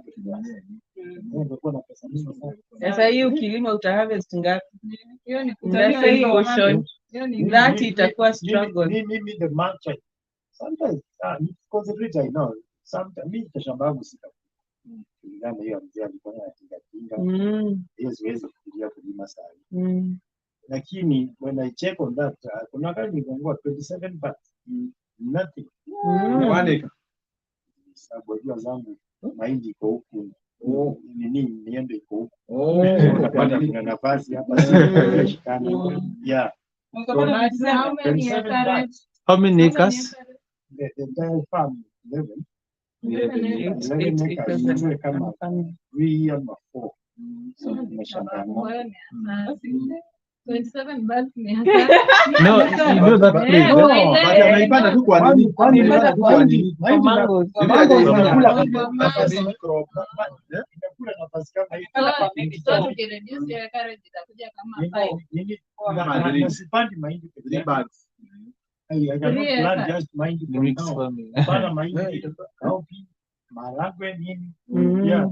Go out to spaces between the trees. Naweza decide niweke maharagwe. Hii niweke cowpea. Hiyo mahindi naweka tu mistari. Kile ni mahindi pekee ndio tukireduce wala unabaki na carrot. Ngapi? Yeah, mtagi tena round. Kama saa hii The target is what? Kama saa hii after all that struggle na popote ikiwa beach. Mzajikaji leo niambia amepogua kama one bag. Nikiangalia zimetoka because mahali nilikuwa nimeona zimetoka. Nilikuwa naona hizi safari za kwa nusu. One bag me I cannot consume it for full year. So, what did you do?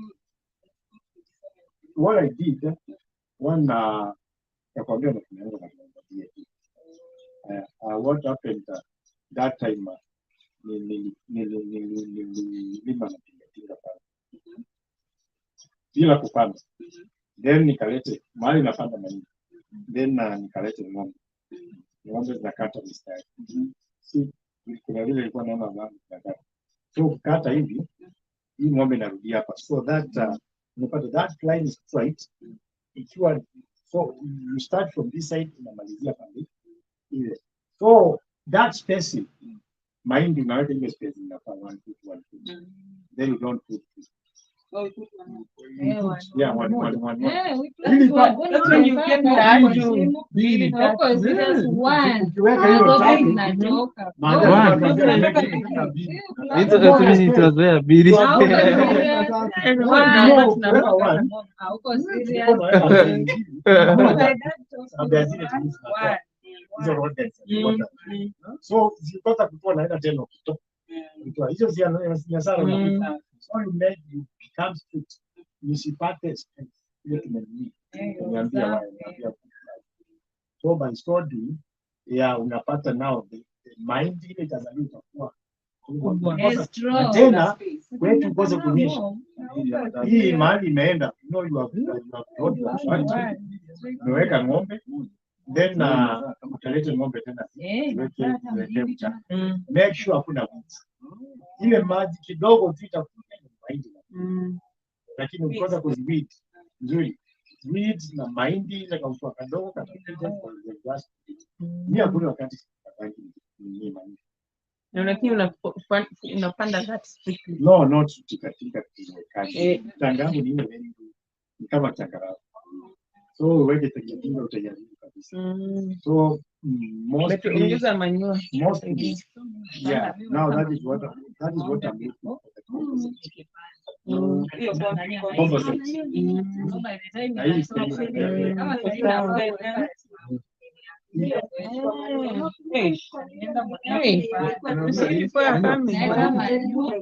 Kabla kupanda.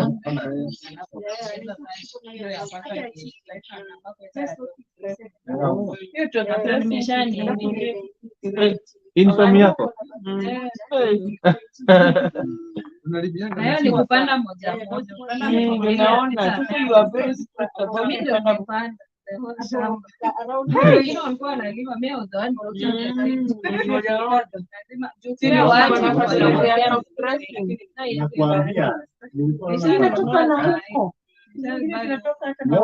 hizo mapampu kubwa kubwa zinatoka na huko.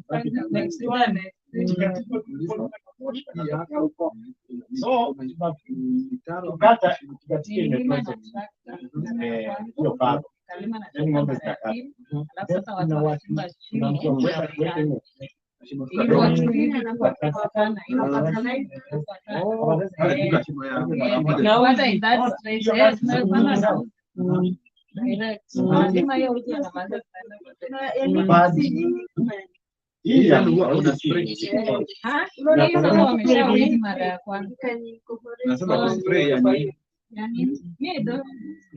After the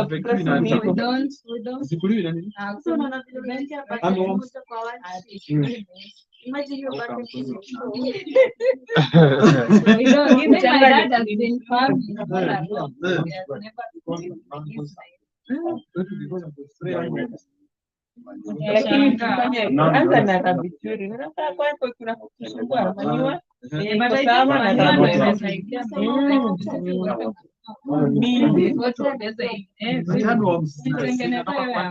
Hata kama unaona rabituri na hizo vitu za kuchoma choma, they will destroy the harmful things or decrease their quantity.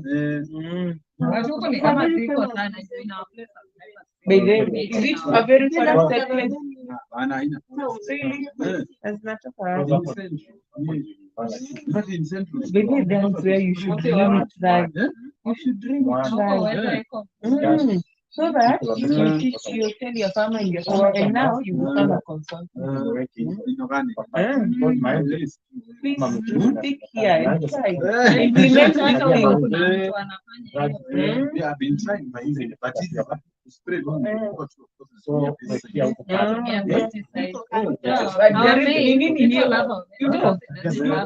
just choose book. How do I worms organically? Nitakwambia ni nini na nini utatafuta. Ukishindwa kutafuta niambie, tutaenda hiyo marikiti tukutafutie. Nini hiyo? So yeah, you better try with a small portion first. Yes, yes. How to become That's what you small, say. yes. Yeah, this is very Yeah, good. that's Yeah. me. You think it's spraying is made with pesticide? When Me the and last was Rashid, spray they are mahindi. pesticide and I'm a maize That's great. Because we never That was spray. great. So the Hadi animals. wamzenye ukata stem. Animals. Na wewe Unakula hujaexperience sana. hiyo. No, for me Sana plant with manure first. Then hizo Animal. zingine naongeza baadaye. So haijawahi kuwa na haja. So umeambiwa Na ni wapi? Ataniambia Bobby. Nyeri anasema Nyeri. Ya ardhi ni Kuna nini kitu? Unajua hizi ni vitu ukispray kitu hazitakuja kama mchanganyiko ya garlic na nini. my mother. I will give you the small portion. Identify Pilot. Maharagwe. I will send the first Nilipanda thing shamba is to moja, say nilikuwa how nimefanya uache kuogopa kusema kama uko na shamba uko na shamba. Tutafanya nini bila shamba? Sema ni encourage fulani. I know wewe unaogopa. Useme ni kiasi hiki you know there's some certain things you're supposed to do. Kama ni topography imeinama iko hivi ili tukwambie unahitaji kufanya nini, either kama unafaa kufanya bed ama venye utafaa kuseparate, kama unataka kuportion. So you can portion with something like different kinds of onions. They are very good. Or this mint, or this rosemary things.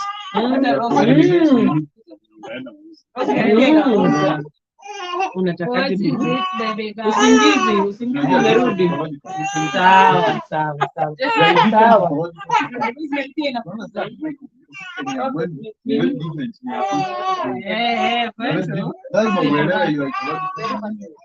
Mimi by the way never sprayed and our maize is so good. People test it now and say we need this maize. So my dad here and hiyo time price is up. So he says he has kipanda sa shamba. Kama sasa hivi have sana. No, si ameuza ndio akapanda saa hii. Wale kama kama ikifanya vibaya. It does well. So it is a business opportunity. Nakwambia mine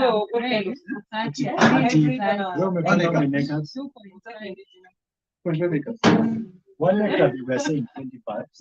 Unasema ifanya vibaya. Na possibility what is it? Western. Mahindi. Kuvuna yani an eka ikifanya vibaya 15 parts. Get that acre kishikana hivi, that is now. So what makes you get, like if you plant an acre and you get a good harvest? Nini inajulikana? Ukulima ni kujituma na you should be a disciplined lakini farmer. ecological system ya hawa ni tofauti na yako. No, the same people plant. Watu wenye uplant. Watu wenye uplant. But hawavuni kama sisi. Because sisi hata originally we are not from there. My dad is Keso, so we bought land huko na tunaishi huko. Na wenye huko they don't vuna. So us to make hadi house home. So we make our manure at home. So in all the shambas that we plant, tunaenda before. Tunaweka manure, then now we plant. So tayari hiyo inaongeza the richness of the soil. Because most people had planted miwa. Yeah, we do the manure hapo. But we add this one, of course, for now that it's a business. Now we add, but we don't spray the pesticides and the stuff. And they are not affected by They are no, me I'm sure. So I was telling you about farmer and I don't know the price of pesticides. It's a monocrop. We just do, sometimes we intercrop. Like this one, I put njugu inside or beans. But beans kuku wamejaa huko, so wanakula mataka. Mnaachilia zile za food mingi. So njugu hawatakula, and there's also this, we call them bande. I don't know how they are called in Swahili. They're hard ones, but they are very sweet when you put in the round ones. Cowpeas. Are they cowpeas really? No, they're not cowpeas. They are larger even than beans. Njugu mawe. People call it's not njugu mawe, but I heard someone calling them njugu mawe, but I think they have a name. But it's bigger and very sweet. It has a distinctive taste. Yeah, so we plant with those ones. Yeah, but unajua we have these seasons like ukitoa, like for me before August I plant also hoho in between. Yes, before the rain, the next larger rain season. So before August utakuwa umetoa hizi. Hizi nitavuna by May, June hapo. Ulipanda lini? Si nimepanda February. February ama March. Kunanyesha February. Mvua inanyesha. Mimi ile mvua ya kwanza ndio nilipanda nayo. Sikungoja hii ya February. Kunanyesha tu. Ile tu ile mvua ilirudi tu hivi na nikaenda kufanya. So wewe una harvest in May. Mimi nitakuwa na mahindi already. Alafu rudia ingine June. Ingine July, August, mostly August, September, October. That's the second season. Na wanaeka tena round 2. Tuko na season mbili za kupanda. Na October. Ndio hiyo August, October, September. Alafu utavuna when? By September, November, December tutakuwa nimeanza. Hii unapanda June, July. Inshapanda.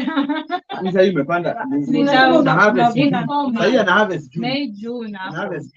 There's another season. Utapanda July. August huko September, October, yeah. Alafu uvune by November I should have. How many months? We need 3 to 4 months. 6.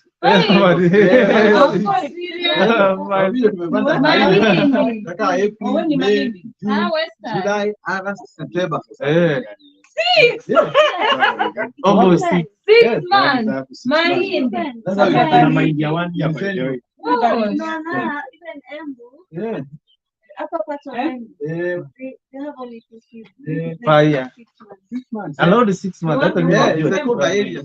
Ile place is kona baridi. Hiyo ni Mount Kenya region. 6 months zaidi kwa shamba. No, that's mpaka kupanda mpaka sasa harvest. It rains, but pia jua ikiwaka inawaka vizuri.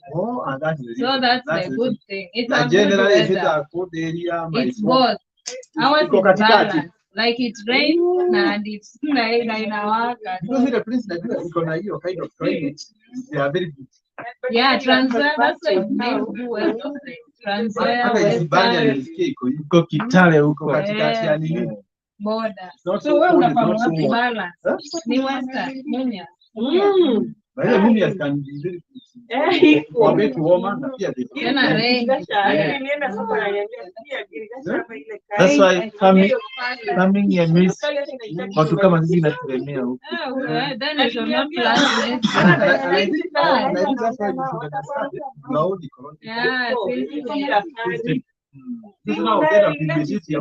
Yeah, utaumia, utaenda hasara.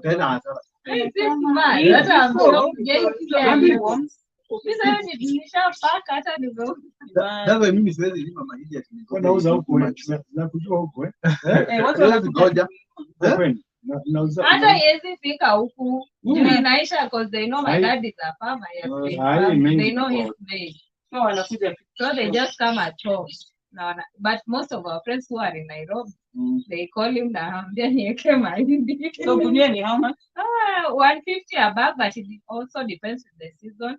Gorogoro 152 kg. The Gorogoro ni kubwa kuliko 75.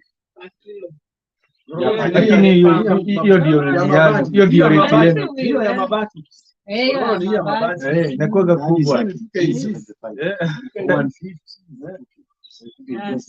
So 1 kg kuna mahali mahindi kwa chini. Hakuna. Ile ni Kisii. Kwa nini natumana mahindi kwa jamani ambia Gorogoro 140 150. Kuna time imefika. Sema gunia ni gunia ni 90 kg 75 kama 70. Ukisell unauza na 40 times that. Unauza na 40. You sell 70. You sell 40 nini? 40 Gorogoro. The gunia, not the bigger one. 90 kg ni how many Gorogoro? 40. No, 90 kg. Kwa nini nyinyi hamjatoka kwa Gorogoro? Waka nimesha 90 kg. 90 kg bag unauza ngapi? Bado Hey, that's around 65. I think iko na Gunia moja. iko na 44. Sasa mahindi wani Iko na 40 gorofo. on 90 is the 41 because we also have this bigger one. Yenye inachukua inachukua kile ya 246 the long gunia. Nini hizo? Nini gunia? Those are the ones we use. For storage. Yeah, for storage. That's why we don't put the dawasi. Ndio sasa hizo. Hizo gunia ziko na karatasi ndani. They are so good. Niliona zikiuzwa mahali. That's why say hatuweki dawa hata. Those are the temporary. Ni kampuni gani? Nayo hiyo haingii mdudu na Haingii. kwa muda mrefu. Na hakuna tunaweka. Mind you stays Na hakuna more than tunaweka. weki dawa. Use the seeds. Weki dawa yoyote. Inaweza kaa for A whole year. They made it seem good. hata beans. Kuna wazee Wataenda huza, hapa kwangu. but my dad bought kitambo. Sasa kuna watu wametoa imitation. Yenye si real. But I check out sione if people are still selling them. That's why mi siulize ya dawa ya mahindi na pesa. They are online. Weke gani? Check on hizo hematic bags. What I'm asking now, are we going to start them now to make the composite? Right now.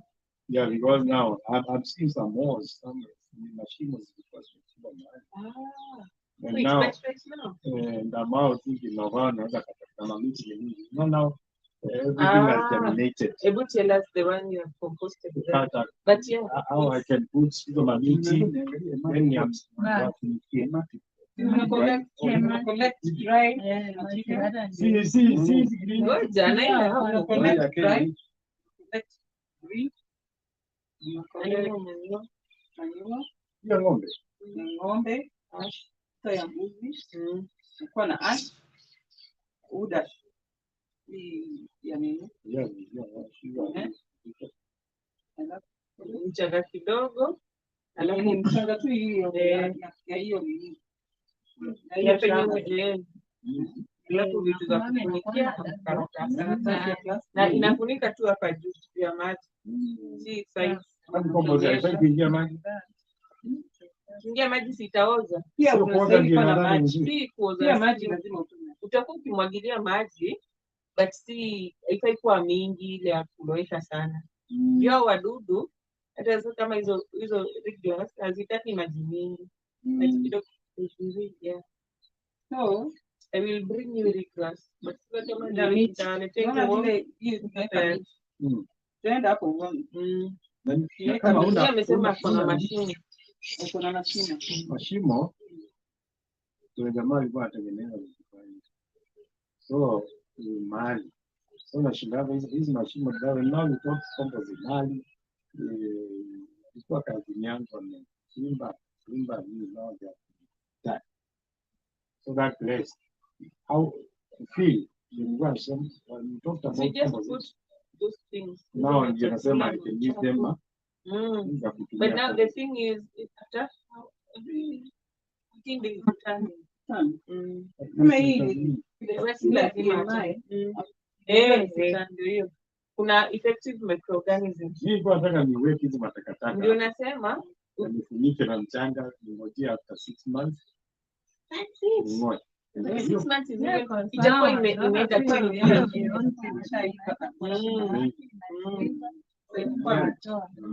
hizo vitu zitapata dry material, green material, manure, ash, some Hizo sawa naweka hapo ndio na.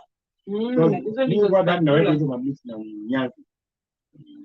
some compost. Compost itatoa hizo vinyonyo kwa mchanga, kwa ash, na inawekwa maji ama na hizo effective microorganism. Kama ningojea kwanza zikoshe. Hapana, rusha already. unamwagilia tu maji.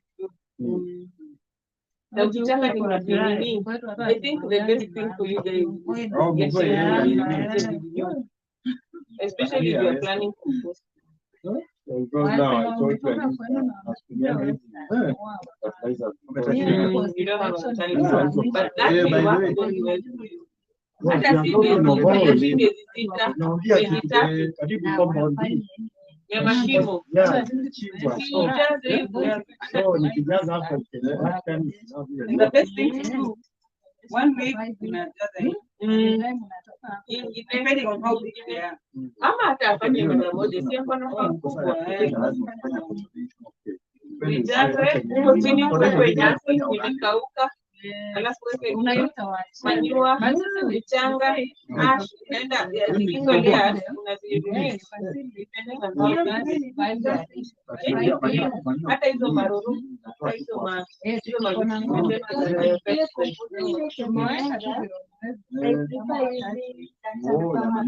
tena hiyo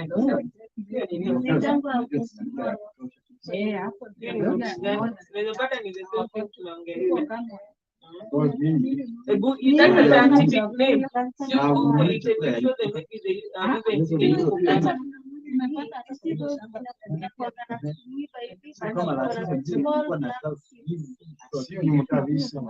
Yes,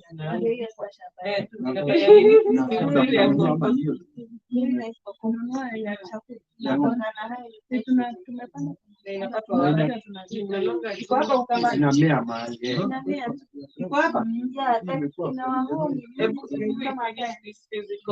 we go outside now because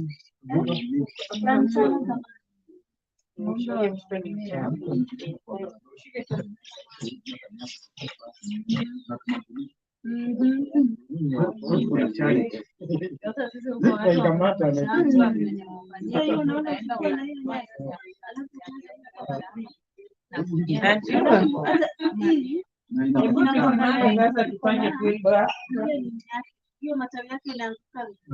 When you collect that, then you put for compost, alafu you bring But lazima ukuwe na compost manure. Lazima ukuwe na manure. Manure nini? Ndio weke hiyo nini? Manure, what do you mean? Manure is the Kutengeneza nini? Compost nini? Mavi ya ng'ombe sema. Hiyo mavi ya ng'ombe. Si lazima hiyo. Sio lazima. Hakuna siku yoyote ya mnyama uko nayo. Ndio nasema kama hauna hizo. Zote atafuta kwa neighbor. Hiyo ni nzuri tu, ndio utatoa hizo magugu. So wewe mix at nini peke yake? Majani. Hizi ka bila maji. Ya ng'ombe kwanza isoka. Sasa ya ng'ombe, sio kazi ya ng'ombe dropping tu unapatanga tena imetoka. Hata ya mbuzi pia hiyo pele Ngumu sana hiyo. But hizi zingine zinatoa worms haraka. Nasikia inaweka kwa maji. Simame sasa twende. Nakaa kwa baki. Maji.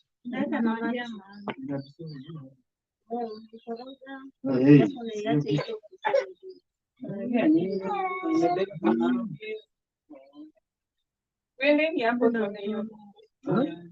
Nadhani ukitoka nje ukibaki kwako. Never get new knowledge. If I think unaweza endo.